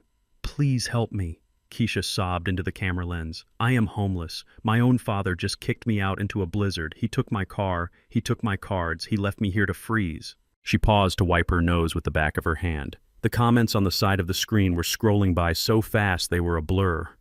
"Poor girl. What a monster. Call the police. He hates me." Keisha continued, her voice trembling with practiced emotion. "He has always hated me because I dared to marry a white man. He is a bigot. He called my husband horrible names. He said he would never let a white man inherit his money. That is why he did this. He framed Blake. He made up lies about us stealing just so he could destroy our marriage. He is a tyrant. He hits my mother. He hits me. And now he has locked me out because I tried to protect my mom from him." I watched in silence. My hands gripped the edge of the mahogany desk. I have lived 71 years as a black man in America. I have fought for every inch of respect I have. I built bridges that connect communities. And now my own daughter was using the pain of our history as a weapon against me. She was painting me as the villain in a racial drama she had invented. She knew exactly what buttons to push. She knew the internet did not care about facts. It cared about outrage. "He has my daughter too," Keisha wailed, looking directly into the camera. "He kidnapped Jasmine. He is holding her hostage in that house. Please, someone help me get my baby back." The video ended. The view count was at 50,000 and climbing. I looked at the comments. They were calling for my head. They were doxing my address. They were calling the local news stations. Keisha had lit a match and thrown it into a warehouse full of gasoline. She was desperate. She was alone. And she had decided that if she was going down, she was going to burn my reputation to the ground first. By sunrise, my house was a fortress under siege. I woke up to the sound of shattering glass. A brick had flown through the front bay window, landing on the living room rug amidst a shower of shards. Wrapped around the brick was a note. It said, "Abuser." I walked to the window, stepping over the glass. Outside on the sidewalk there were news vans. Reporters were setting up cameras, pointing them at my front door like rifles. A small crowd of protesters had gathered, holding hastily made signs. They were chanting slogans they did not understand. They thought they were fighting for a battered woman. They did not know they were defending a predator. I closed the blinds. I went upstairs to check on Jasmine. She was sitting on her bed, her knees pulled up to her chest. She was staring at her phone. She was crying. "They are posting my picture, Grandpa," she whispered. "They are finding my friends from school. They are sending them messages saying you are a kidnapper. They are saying I am brainwashed." She showed me her screen. Her social media inbox was flooded with hate. Strangers telling her to run. Strangers telling her she was stupid for staying with me. Strangers threatening to come rescue her by force. "Turn it off, Jasmine," I said gently, taking the phone from her hand. "Do not look at it." "But it is everywhere," she sobbed. "They are destroying us. Even my teachers are sharing the video. Nobody believes us."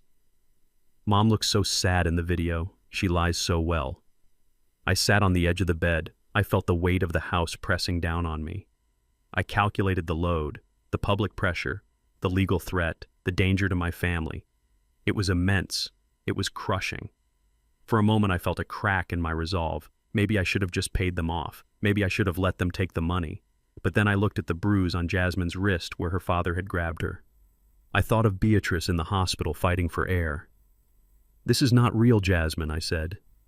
"This is noise. It is a storm. And like any storm, it will pass if the foundation is strong. We know the truth." "The truth doesn't matter if they burn the house down," she said, looking at the window where the chanting was getting louder. "The truth always matters," I said. "It just needs to be louder than the lie." I stood up. I went downstairs. I did not go to the front door to talk to the reporters. I did not issue a statement. I went to the basement. My home network was built with the same redundancy as my bridges.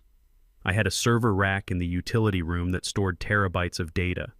Every security camera on my properties fed into this system. The cameras at the main house, the cameras at the construction yard, and the cameras at the lake house. Keisha and Blake thought they were smart. They thought they had disabled the security system at the lake before they arrived. They had cut the Wi-Fi router cable. I saw the alert on my phone 2 days ago. But they did not know about the backup. They did not know that the cameras had local SD cards that recorded even when the internet was down. And they certainly did not know that the new system I installed last month uploaded the footage to the cloud via a cellular backup connection the moment motion was detected. I sat down at my workstation. I logged into the security interface.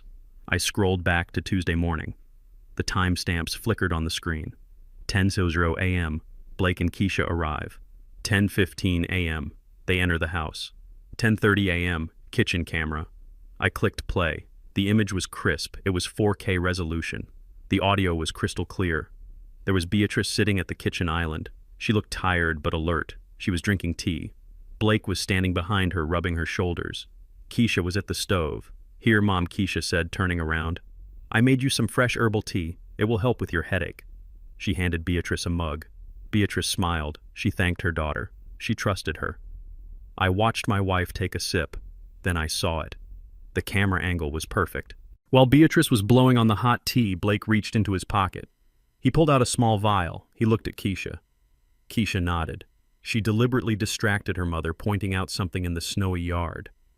"Look at that cardinal, Mom," Keisha said. Beatrice turned her head. Blake tipped the vial over her mug. A clear liquid poured into the tea. He did it quickly, casually. He put the vial back in his pocket. Beatrice turned back. She took a long drink. I watched them. I watched my daughter and her husband exchange a look over my wife's head. It was a look of pure malice, a look of victory. I fast-forwarded. 11:00 a.m. Beatrice is slumped on the counter. Her speech is slurring. "I feel so dizzy," she mumbled. "It is just the medicine," Mom, Blake said, laughing. "You need to sleep it off." He grabbed her under the arm. He dragged her. He did not help her walk. He dragged her like a sack of cement toward the bedroom. Keisha followed, holding the contract. I stopped the video. I sat in the silence of the basement. The chanting outside was muffled. The brick in the living room was forgotten. Keisha wanted a media war. She wanted to play the victim on a screen. She wanted to use video to destroy me. I looked at the file on my computer. I right-clicked. I selected download. "You want to be famous, Keisha?" I whispered to the screen. "I am going to make you famous." I picked up my phone. I dialed the number for the news station that was currently parked on my lawn. I did not want an interview. I wanted to make a donation to their investigative journalism department. "Send a producer to the back door," I said when they answered. "Come alone. I have something you are going to want to air on the 6 o'clock news." I bypassed the local news van parked on my lawn. They were looking for sound bites and drama. I was looking for a verdict. I sent the files to the investigative unit at Channel 4 in the city. They were the station with the widest reach in the state and an anchor known for breaking corruption scandals. I uploaded the security footage, the audio files, and the toxicology report I had received from the hospital. Then I sat back in my leather chair and turned on the television. It was 6:00. The evening news intro played. The anchor looked serious. She looked into the camera and said, "Tonight, we have a disturbing update on the viral story of the Lake House eviction. What you are about to see may be shocking to some viewers." My heart hammered a slow, heavy rhythm against my ribs. On the screen, the footage from my kitchen began to play. It was in high definition. The timestamp was clear. There was Beatrice sitting at the island, trusting and vulnerable. There was Keisha distracting her, pointing out the window at a bird that did not exist. And there was Blake. The camera caught the light reflecting off the small glass vial in his hand. It caught the clear liquid splashing into the steaming mug. But the audio was what sealed their fate. The microphone picked up Blake's chuckle. It was a low, nasty sound, the sound of a man who thinks he has gotten away with murder. Then came his voice, clear as a bell. "Drink up, Mom. It will help you sleep." I watched the broadcast. I watched the anchor freeze frame the video right as Blake poured the poison. She zoomed in. She brought up the toxicology report next to his face. Lethal levels of sedatives mixed with alcohol, the graphic read. Then she played the clip of Keisha celebrating on the deck, holding the champagne glass while her mother lay in a coma 20 feet away. The contrast was brutal. It was undeniable. It stripped away the narrative of the poor, victimized daughter and revealed the cold, calculating predator underneath. Outside my house, the noise changed. The chanting stopped. The shouting died down. I walked to the window and peered through the blinds. The protesters were looking at their phones. I saw a woman who had been holding a sign that said, "Save Keisha, lower it slowly to the ground." She looked at the house, then she looked at her friends. They started walking away. They left their signs in the snow. They realized they had been marching for a monster. The news vans started packing up. They were not leaving to go home. They were leaving to find Keisha. The story had flipped. I was no longer the villain. I was the father who had caught a snake in his kitchen. The digital backlash was instantaneous and violent. The internet is a pendulum, and when it swings back, it cuts deep. Keisha had built her entire defense on the court of public opinion. She had invited the world into our family business, hoping they would destroy me. Now that same world was turning its gaze on her. My phone started buzzing with notifications from friends and neighbors, people who had been too afraid to call me when I was the bad guy. Now they were all apologies and outrage, but I did not care about their apologies. I cared about the notification that popped up on the local news feed an hour later. Keisha worked at a prestigious private preschool in the suburbs. It was a place that prided itself on family values and safety. Parents paid $20,000 a year to send their children there. They trusted the teachers implicitly. Within 30 minutes of the broadcast, the school's social media pages were flooded. Parents were demanding answers. They were asking why a woman who poisoned her own mother was allowed to supervise their toddlers. They were threatening to pull their children out immediately. The school board did not hesitate.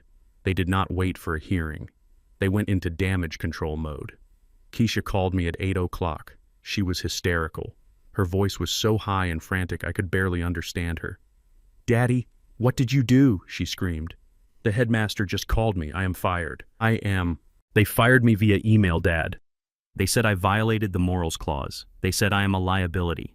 I have 10 years of tenure. You ruined my career. You poisoned my wife," I said into the phone. My voice was calm, cold, and absolute. "You drugged your mother. You toasted to her death. Did you think there would be no consequences? Did you think you could smile for the cameras and hide the knife behind your back forever?" "But I am a teacher," she sobbed. "That is all I know how to do. Who is going to hire me now? My face is everywhere. They are calling me the champagne killer." "No one is going to hire you, Keisha," I said. "You are done. You destroyed your own name. You traded your reputation for a chance at a quick payday, and you lost both." I heard Blake shouting in the background. He was panicking. He sounded like a trapped animal. "We have to leave," he was yelling. "We have to go now, Keisha. Get off the phone." I hung up on her. I did not need to hear any more.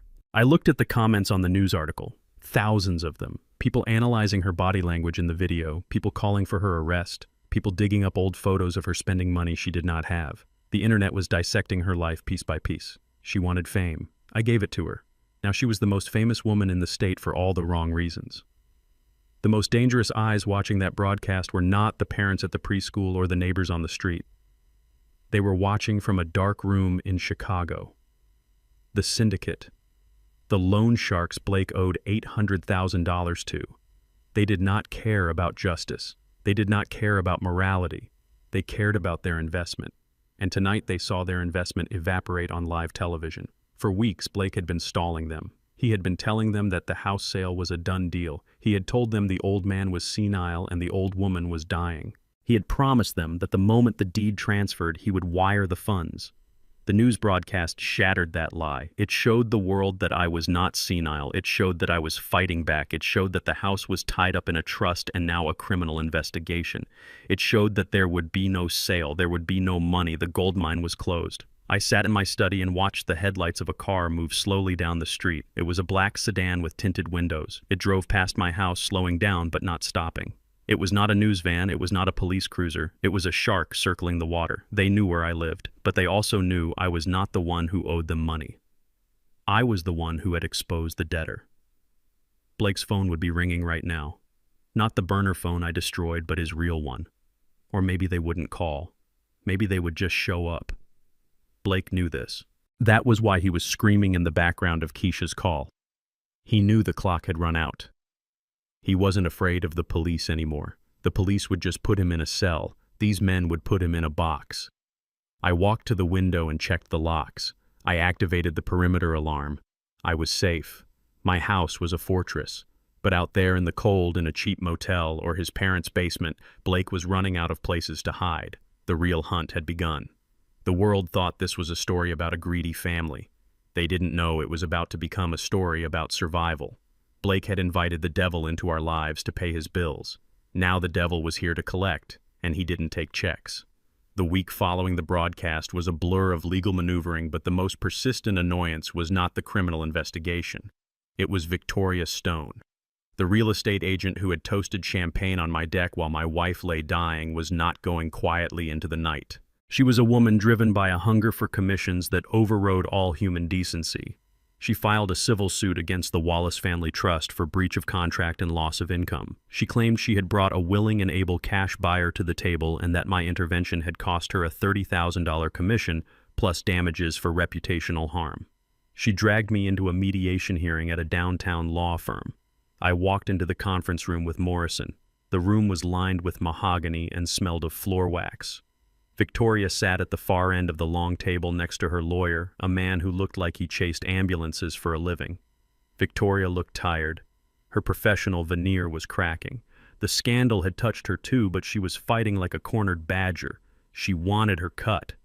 Mr. Wallace signed a listing agreement through his agent Keisha Wallace. Her lawyer began without preamble. "We have a valid contract." The buyer deposited earnest money. Mr. Wallace's dramatic display at the property and subsequent media circus caused the buyer to withdraw. "We are seeking full compensation." Victoria leaned forward. Her eyes were hard and cold. "I did my job, Luther," she said. "I found a cash buyer in 24 hours. I do not care about your family drama. I do not care about the criminal charges against your son-in-law. That is not my business. My business is selling houses, and I sold yours. You owe me." I looked at her. I saw a woman who would sell the nails out of her own coffin if the price was right. She was completely unaware of the structural flaw in her entire argument. She was arguing about the paint color on a building that had no foundation. "Are you done?" I asked. "I am done when I get a check," Victoria snapped. I looked at Morrison. He was smiling that shark smile of his. He opened his briefcase. He did not pull out a checkbook. He pulled out a single aged document protected in a plastic sleeve. It was not a new document. It was 10 years old. I slid the document across the polished table. It stopped right in front of Victoria. "Read the deed, Victoria," I said. "Read the whole thing. Not just the tax assessment. Read the restrictions." Victoria looked confused. She picked up the paper. She adjusted her glasses.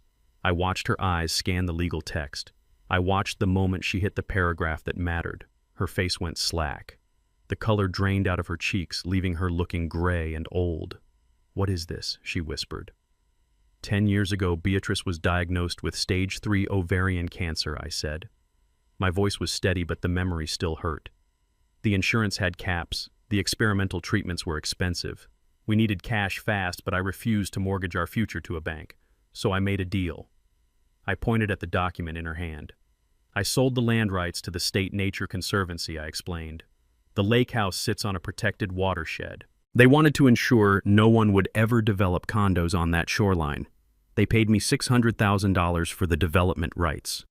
In exchange, I retained what is called a life estate. I leaned forward. "Do you know what a life estate is, Victoria?" I asked. She did not answer. She just stared at the paper, her hands trembling. "It means Beatrice and I have the right to occupy the structure until the moment of our deaths," I said. "We own the right to live there. We do not own the dirt, and we do not own the future of that house. The contract states clearly that upon the death of the surviving spouse, the structure is to be demolished and the land returned to its natural state." I sat back in my chair. "The house has a market value of $0, I said. "It cannot be sold. It cannot be transferred. It cannot be inherited. It is a ghost asset. It exists only as long as I draw breath." Victoria dropped the paper. It fluttered to the table. "You mean," she stammered, "you mean the house is worthless?" "Commercially, yes," I said. "To me it is priceless. To a buyer it is a liability. You were trying to sell a house that legally does not exist on the market. If you had done a proper title search instead of rushing for a quick cash grab with a desperate con artist, you would have known that." Her lawyer picked up the document. He read it quickly. He closed his file. He put his pen in his pocket.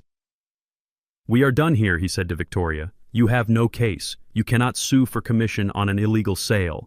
Victoria looked at me with pure hatred. But under the hatred, there was humiliation. She had been outsmarted by an old man she thought was senile. She had staked her reputation on a phantom. But the real impact of this revelation was not on Victoria Stone. It was on the two people who were not in the room. It was on Blake and Keisha. I looked out the window of the high-rise office. I thought about my daughter and her husband sitting in some cheap motel room hiding from the police and the loan sharks. I thought about their master plan. They had drugged Beatrice. They had risked life in prison. They had destroyed their family. And for what? To inherit a house that was scheduled for demolition. They thought they were killing us for $1 million payday. In reality, they were killing us for nothing. If they had succeeded, if Beatrice had died, and if they had managed to kill me too, they would have gone to the reading of the will and found out that they owned absolutely nothing. The state would have come in with bulldozers the next week. It was the ultimate punchline to a joke they didn't even know they were telling. Morrison started laughing. It was a dry, dark sound. "They tried to commit murder for a depreciating asset," he said. "They are not just evil Luther. They are stupid, historically stupid." I did not laugh. I felt a deep, heavy sadness. My daughter was so blinded by greed she never bothered to ask me about my life. She never asked how I paid for her mother's cancer treatment. She never asked about the legacy of the land. She just saw a big house and assumed it was a pile of gold waiting to be looted. She saw the facade, I said. She never checked the foundation. Victoria stood up. She grabbed her purse. She did not say sorry. She did not look at me. She walked out of the room, her heels clicking a retreat on the hardwood floor. Her lawyer followed her, leaving the settlement papers unsigned on the table. We walked out of the building into the cold autumn air. I took a deep breath. The air tasted clean. "That is the end of the civil threats," Morrison said. "Now we watch them eat each other." I nodded. The legal war was over. The house was safe because it had never been in danger. But the war on the streets was just heating up. Blake had promised $1 million to violent men. He had promised them the proceeds from the sale of the lake house. Now the word would get out. The house was unsellable. The money did not exist. Blake was a man who had sold a bridge he did not own, and the people who bought the toll booth were coming to collect. The call from Sheriff Miller came at 2 a.m. It was the kind of call you expect when you deal with men who solve problems with tire irons instead of lawsuits. They found Blake. He was not at a hotel. He was not at the airport. He was dumped on the sidewalk in front of the emergency room entrance, the same place where he had tried to block me from seeing my wife. He was conscious, but barely. The sheriff told me the details with a grim satisfaction. Blake had tried to negotiate with the collection crew from Chicago. He tried to sell them the story about the trust being a mistake, about the house still being sellable. They did not listen. They broke his index finger and his middle finger on his right hand. The fingers he used to sign checks. The fingers he used to hold a champagne glass. It was a message. It was a receipt. I drove to the hospital not to comfort him but to verify. I stood in the doorway of his room. He was bandaged and bruised, his face swollen to twice its size. He looked at me with one good eye. There was no arrogance left. There was only the hollow terror of a man who knows the debt is not paid. The broken fingers were just the interest payment. The principal was still due. And since Blake had no money, the creditors would look for the next available asset. They would look for the co-signer. They would look for the wife. I walked away from his room without saying a word. I had nothing to say to a man who was already dead. The sharks would wait for him to heal just enough to work, and then they would bleed him for the rest of his life. But my business was not with Blake anymore. It was with the person he had dragged into the pit with him. I was back in my kitchen making tea for Beatrice when my phone rang. It was Keisha. I put it on speaker. Her voice was a high, thin shriek of panic. "Daddy, you have to help me. They are outside. I see the car, the black sedan. They are sitting in front of the motel. I knew she was hiding in a cheap motel on the outskirts of town. I knew because I had been tracking her phone location not to help her, but to keep her away from us. Keisha," I said calmly, checking the water temperature. "You should call the police." "I cannot call the police," she sobbed. "Blake put my name on the loan documents. He forged my signature on the guarantee, but the sharks do not care about forgeries. They think I am the partner. They think I have the money from the house sale. They sent me a picture, Dad. They sent me a picture of Blake's hand. They said, 'I am next. Please, Dad, wire me $50,000, just enough to make them go away for a week. I will pay you back. I swear.'" She was begging for her life. A father's instinct is to protect. It is biological. It is hardwired into the DNA to shield your offspring from fire. My hand wavered over the counter. For a split second, I calculated the cost. $50,000 to save her legs. $50,000 to buy her time. Then I heard the footsteps behind me. Beatrice walked into the kitchen. She was leaning on a cane, moving slowly. Her face was pale, and she had lost 10 pounds since the poisoning, but her eyes were clear. The fog of the sedatives was gone. She looked at the phone on the counter. She heard her daughter begging for money to pay off the hitmen she had invited into our lives. Beatrice reached out. Her hand shook slightly, but her grip was firm. She took the phone from the counter. She held it to her ear. Mom, Keisha cried, sensing the change on the line. "Mom, tell him to help me. I am your baby. I made a mistake, Mom. I am sorry. I just wanted us to be happy. I did not mean for you to get hurt. Please, Mommy, do not let them hurt me." I watched my wife. I watched the woman who had nursed Keisha through chicken pox, who had sat up nights helping her with homework, who had defended her every time I said she was spoiled. I saw 40 years of love harden into something unbreakable and cold like tempered glass. Beatrice took a breath. It was a deep, strong breath, the first full breath she had taken in weeks without chemical interference. "You did not make a mistake, Keisha," Beatrice said. Her voice was not loud, but it filled the room. "You made a plan. You watched your husband pour poison into my tea. You sat there and watched me drink it. You asked me about the birds outside so I would turn my head. Mom, please," Keisha wailed. "Stop," Beatrice ordered. The command was absolute. "Do not call me Mom. You lost that right when you calculated how many days it would take for my liver to fail."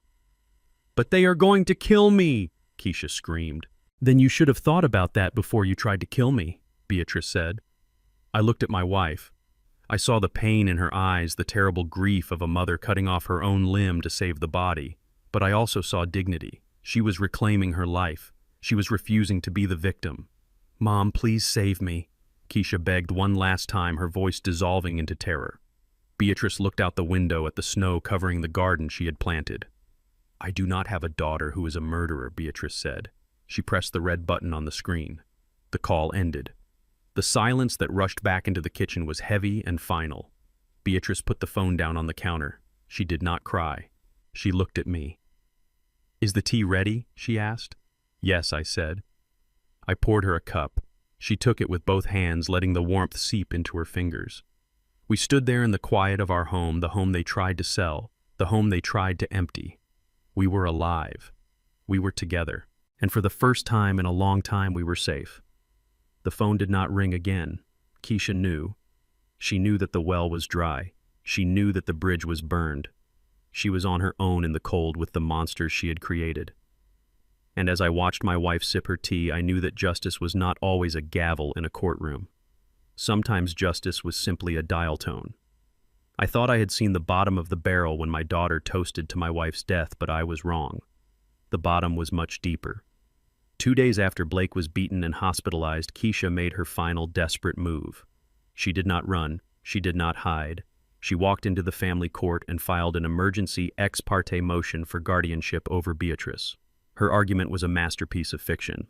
She claimed that I was an abusive husband suffering from early onset dementia. She claimed I was isolating Beatrice to control her finances and that I was medically neglecting her recovery. She asked the court to grant her immediate control over Beatrice's medical decisions and her assets, including the monthly pension checks and the disability payments. It was a terrifying strategy because it relied on the prejudice of the system against angry old men. She knew that if she could get a temporary order, she could drain the accounts before anyone realized the truth. She was banking on the fact that the family court operates separately from the criminal investigation, and she hoped to slip through the cracks of bureaucracy before the indictment came down. I stood in the hallway of the courthouse with Morrison. My hands were shaking not from fear, but from a rage so intense it felt like a vibration in my bones. Beatrice was inside, sitting in a wheelchair, looking frail but determined. She insisted on coming. She said she wanted to look her daughter in the eye when the gavel fell. Keisha was sitting on the other side of the hallway. She was wearing a modest gray dress and no makeup. She looked like a saint.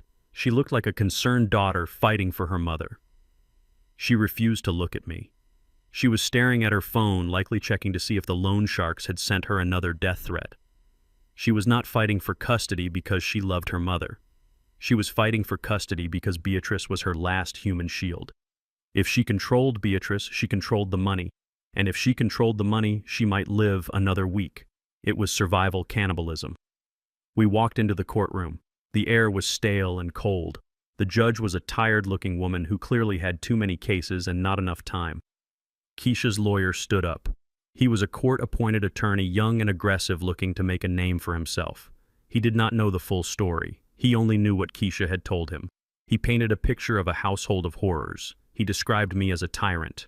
He talked about the gun I pulled at dinner. He talked about how I threw them out into the snow. He made it sound like I was a monster terrorizing a young couple who only wanted to help. Your Honor, the lawyer said, his voice echoing in the quiet room. Mr. Wallace is unstable. He is violent. He brandished a loaded weapon at a family dinner. He has cut off his daughter from all financial support, leaving her destitute. He is clearly suffering from paranoia and cognitive decline.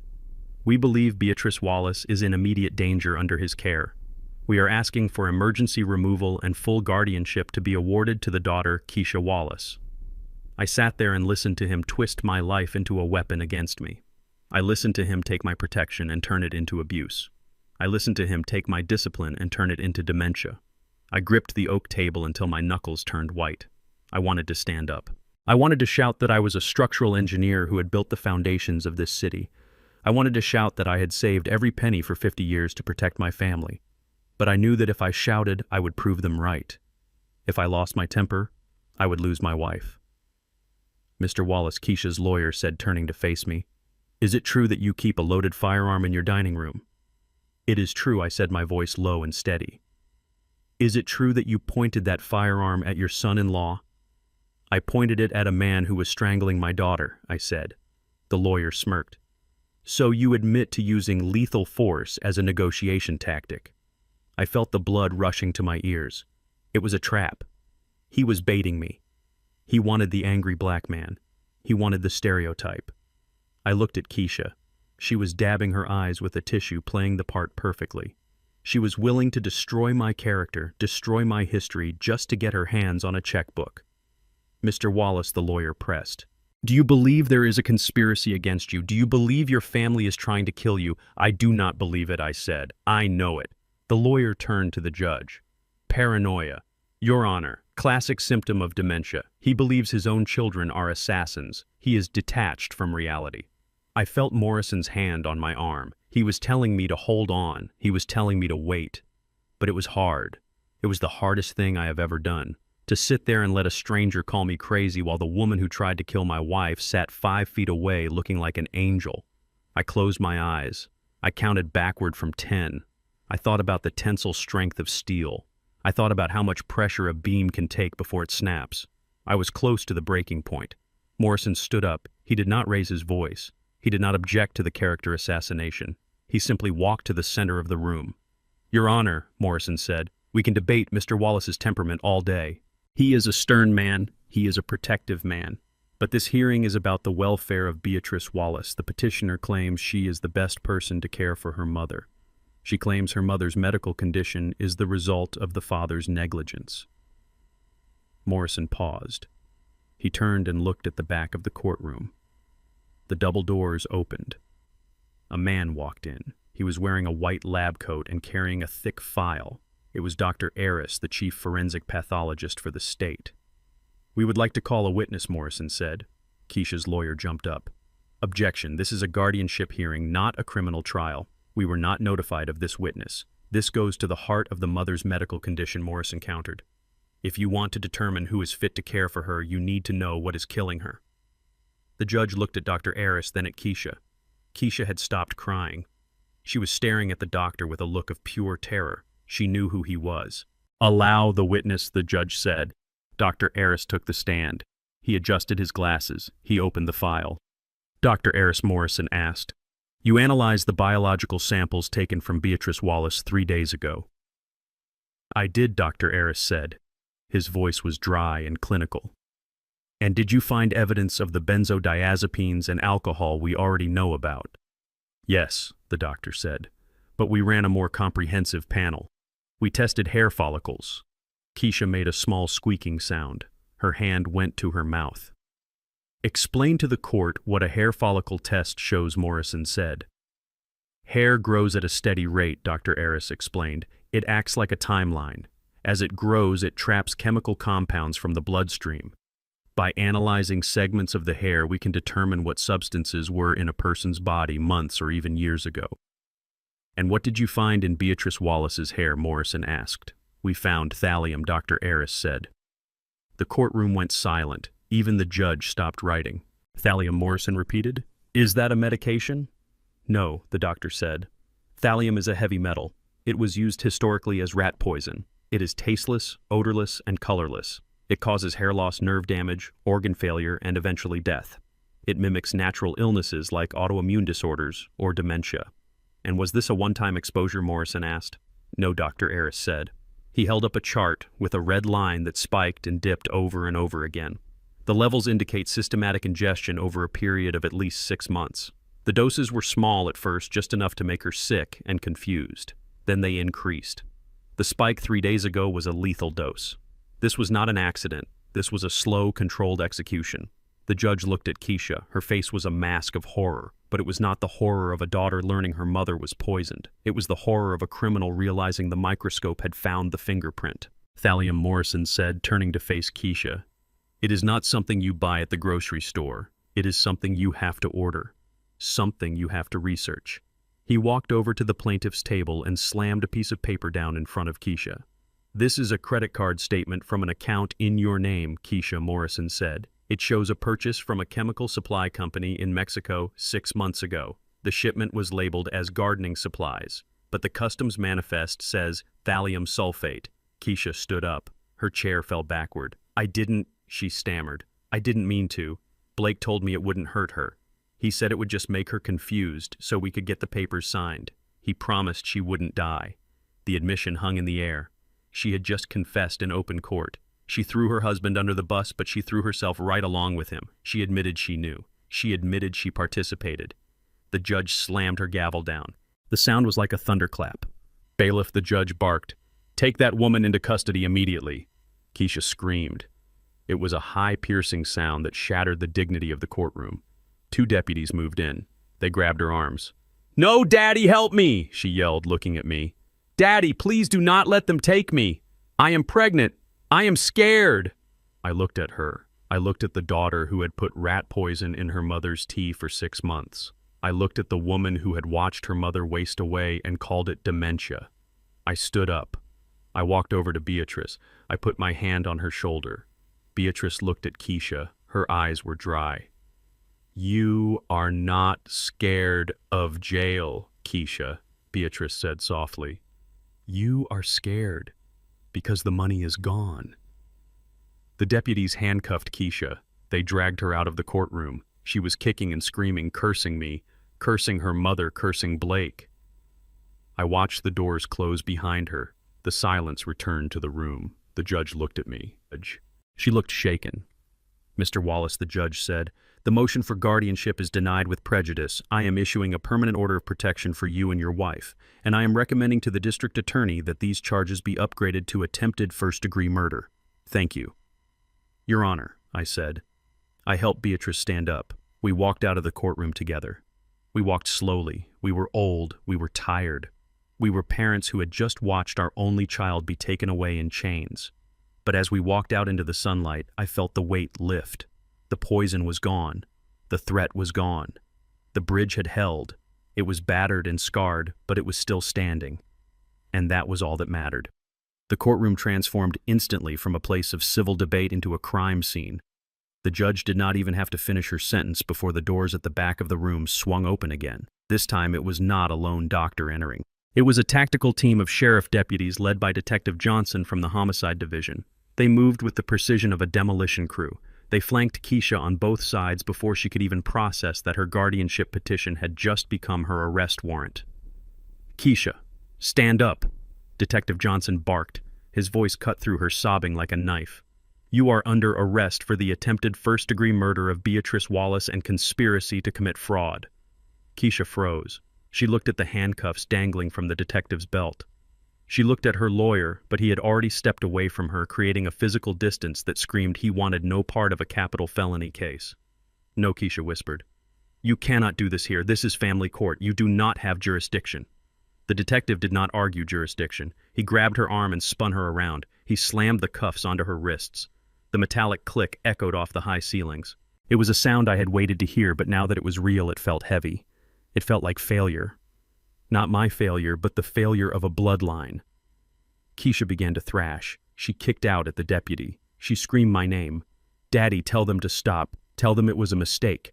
I am pregnant. You cannot put a pregnant woman in jail." I stood completely still. I watched the officer recite her rights. "You have the right to remain silent. Anything you say can and will be used against you." Keisha did not remain silent. She looked at me, her face contorted into a mask of pure, unadulterated rage.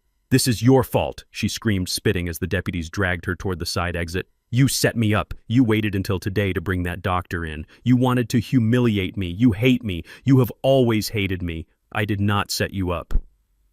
"Keisha," I said, my voice calm despite the storm inside me, "you bought the poison. You poured the tea. I just turned on the lights." She continued to scream as they hauled her out. She cursed me. She cursed her mother. She cursed the unborn child inside her for not being enough leverage to save her.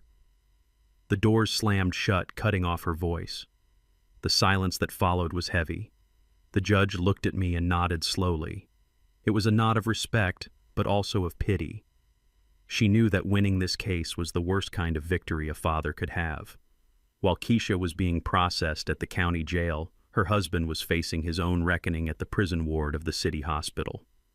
Detective Johnson filled me in on the details later that evening as we sat in my living room. He played the audio from Blake's interrogation. It was pathetic. It was the sound of a man drowning and climbing on top of his wife to breathe. Blake was lying in a hospital bed with 2 broken fingers and a face that looked like raw meat. When the detectives told him about the thallium found in Beatrice's hair, he didn't even try to deny it. He didn't ask for a lawyer. He asked for a deal. It was Keisha, he wheezed on the recording. It was all her idea. She found the supplier online. She said her mother was taking too long to die. She said the pills were not working fast enough. I listened to his voice. It was desperate and thin. I told her to stop. Blake continued. I told her it was dangerous. But she said we needed the money for the baby. She said her father would never give us a dime while the old witch was alive. She mixed the doses. She put it in the sugar bowl. I just wanted to sell the house. I am a businessman, not a killer. She is the psycho. Detective Johnson paused the tape. He looked at me. We played this for your daughter an hour ago, he said. And I asked. And she cracked. Johnson said. He pressed play on a second recording. It was Keisha. She sounded manic. He is a liar, she shrieked. Blake forced me. He said the loan sharks were going to kill us both. He said if I didn't help him get the money, he would cut the baby out of me. He made me buy the poison. He stood over me while I ordered it. He tested it on the neighbor's dog first. I closed my eyes. They were eating each other. They were tearing each other apart piece by piece, hoping that if they threw enough mud at the partner, the law would lose sight of them. They admitted to everything in their effort to deny it. They admitted to the dog. They admitted to the sugar bowl. They admitted to the timeline. They were not partners anymore. They were enemies locked in a cage match, and the only prize was a few less years in a federal penitentiary. It is a race to the bottom, Johnson said, putting the recorder away. But the physical evidence points to both of them. Keisha bought it. Blake administered it. They are both going down for 20 years minimum. Conspiracy to commit murder carries the same weight as the act itself. And with the financial fraud added on, they will be old people before they see the outside of a cell. I looked at the empty fireplace. I thought about the little girl who used to sit on my knee and ask for pony rides. I wondered where she went. I wondered when the greed had eaten her soul. Was it when she met Blake, or was it there all along waiting for the right temperature to hatch? It didn't matter now. The structural failure was total. The building had collapsed. All that was left was to clear the debris. I walked out of the courthouse supporting Beatrice. The paparazzi were waiting at the bottom of the steps, but I ignored them. I saw a police cruiser parked near the transport van. The back door was open. Keisha was sitting inside. She was wearing an orange jumpsuit now. The gray dress was gone. Her hands were cuffed to her waist. She saw me. She did not scream this time. She did not beg. She looked at me with eyes that were cold and dead. There was no remorse in that gaze. There was only hatred. She hated me because I had won. She hated me because I had money and she did not. She hated me because I was the wall she could not break. I stopped. I looked at my daughter. I wanted to see a trace of the child I loved. I wanted to see regret. But I saw only a stranger. A dangerous stranger who would have stepped over my corpse to get to a bank account. Beatrice squeezed my arm. Her grip was strong. "Keep walking, Luther," she said softly. "Do not look back." I looked at Beatrice. She was looking forward toward the car, toward our future. She had already mourned the daughter she lost. She was done. I turned my head. I broke eye contact with Keisha. I turned my back on the van. I turned my back on the hatred. I helped my wife into the truck. I buckled her seatbelt. I walked around to the driver's side and climbed in. As I started the engine, I saw the transport van pull away in the rearview mirror. It turned a corner and disappeared. I put the truck in gear. "Where do you want to go, Beatrice?" I asked. "Home," she said. "To the lake." I nodded. We drove out of the city, leaving the wreckage of our family behind us. The road ahead was clear. The snow had melted, and for the first time in a long time, the foundation felt solid.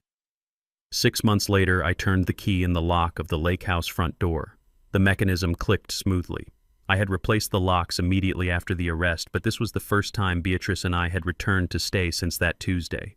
It was November again, and the snow was falling just as hard as it had on the day I found my wife dying. But this time, the silence in the woods did not feel ominous. It felt clean. It felt like the world had been washed white and given a fresh start. I held the door open for Beatrice. She walked in without her cane. Her hair was growing back thick and silver, covering the patches where the thallium had caused it to fall out. She looked around the living room. The furniture was the same. The fireplace was cold, but the ghosts were gone. There was no smell of sickness. There was no echo of false laughter from the back deck. I walked to the sliding glass doors and looked out at the lake. The deck was empty. The table I had flipped was gone, replaced by a sturdy teak set I had built myself in the spring. I remembered the champagne glass shattering. I remembered Blake's arrogant smile. I remembered Keisha wrapped in fur while her mother lay in a coma. Those memories were still there like cracks in concrete, but they were no longer structural. We had reinforced the house with truth, and now it was standing strong again. I went to the kitchen and filled the kettle. I did not check for poison. I did not check for cameras. I made tea for my wife because it was a cold day, and we were alive to drink it. We sat by the window watching the snow pile up on the railing. We did not speak. We did not need to. We just sat in the quiet, knowing that no one was plotting our demise. No one was counting our days. We were just two old people enjoying the view we had paid for with 40 years of labor and 6 months of hell. The piece was heavy, but it was ours. We had fought for it and we had won. The sound of a car engine in the driveway broke the silence, but I did not reach for my gun. I knew who it was. I walked to the porch and watched Jasmine hop out of her beat-up sedan. She was carrying a box of books and a backpack. She looked different than the terrified girl I had found behind the dumpster. She stood taller. Her eyes were bright. She was not looking over her shoulder anymore. Jasmine was moving in. We had cleared out the guest room, the room that Keisha used to demand for herself, and we had turned it into a study space. I walked down the steps to help her. I grabbed a heavy box from the trunk. "I got it, Grandpa," she said, reaching for it. "You have a bad back." I held onto the box. "I am 71 not invalid," I said. "I carried steel beams before your mother was born. I can carry your textbooks." She smiled. It was a real smile. It reminded me of Beatrice when she was young. We walked inside together. We spent the afternoon unpacking her life. I watched her arrange her law books on the shelf. I watched her pin up her acceptance letter to the state university. I had paid her tuition in full that morning. It came from the trust fund. It was the same money Keisha had tried to steal. It was the same money Blake had promised to the loan sharks. Now it was going to pay for the education of the woman who brought them down. It was the perfect allocation of resources. Jasmine turned to me holding a framed photo of her and Keisha taken years ago. She looked at it for a long time. "Do you think she misses us?" Jasmine asked quietly. I looked at the photo. I saw the mask on my daughter's face, the smile that hid the calculation. "I think she misses the lifestyle, Jasmine," I said honestly. "I think she misses the security, but I do not think she misses us. You cannot miss people you never really saw." Jasmine nodded. She placed the photo face down in a drawer. She closed the drawer. "I am ready for school," she said. "I am going to make you proud, Grandpa." "You already did," I said. "You saved this family." I left her to study and went back to the living room. The house felt full again. It wasn't full of noise and demands, it was full of potential. I had lost a daughter, but I had gained a granddaughter who understood the value of integrity. The lineage had skipped a generation, but the foundation was still good. Night fell early, covering the lake in darkness. I built a fire in the stone hearth. The dry wood caught quickly, snapping and popping as the flames licked upward. I sat in my armchair, the heat warming my face. Beatrice sat opposite me, knitting a scarf. The rhythmic click of her needles was the only sound in the room. I reached into my pocket and pulled out a single piece of paper. It was a photocopy of the forged power of attorney, the document Blake had waved in my face on this very property. It was the piece of paper they thought was a golden ticket. It was the piece of paper that proved they thought I was weak. I looked at the jagged signature. I looked at my wife's name scrawled by a hand fighting against poison. It was a document of hate. It was a document of greed.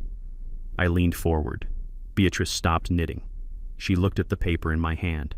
She knew what it was. "Do it," she said softly.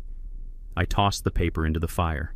It landed on a burning log. The edges curled instantly, turning black. The paper ignited. I watched the flames consume the words. I watched the signature vanish into ash. I watched the lies turn into smoke and disappear up the chimney into the cold night air. It burned fast. It burned bright.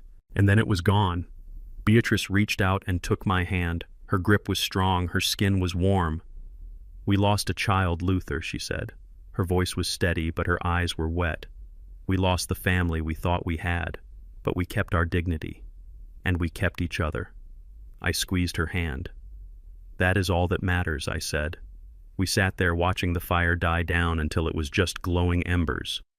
The screen faded to black in my mind. The story was over. The structure had been tested by fire and ice and betrayal. It had groaned. It had cracked. But it did not fall. I was Luther Wallace. I was a structural engineer, and my house was still standing. This experience taught me the hardest truth of all. Blood does not make you family. Loyalty does. Respect does. I spent 40 years building bridges to connect people, but sometimes you have to burn a bridge to keep the enemy from crossing. We often think that cutting off toxic family members is cruel, but it is actually an act of survival. You cannot keep warming a snake in your house and be surprised when it bites you. True wealth isn't the house or the money. It is the peace of mind knowing the person sitting next to you by the fire actually loves you. If you agree that dignity is worth fighting for, hit that like button and subscribe for more stories of justice. More stories of justice. More stories of justice. More stories of justice. More stories of justice. More stories of justice. More stories of justice. More stories of justice. More stories of justice.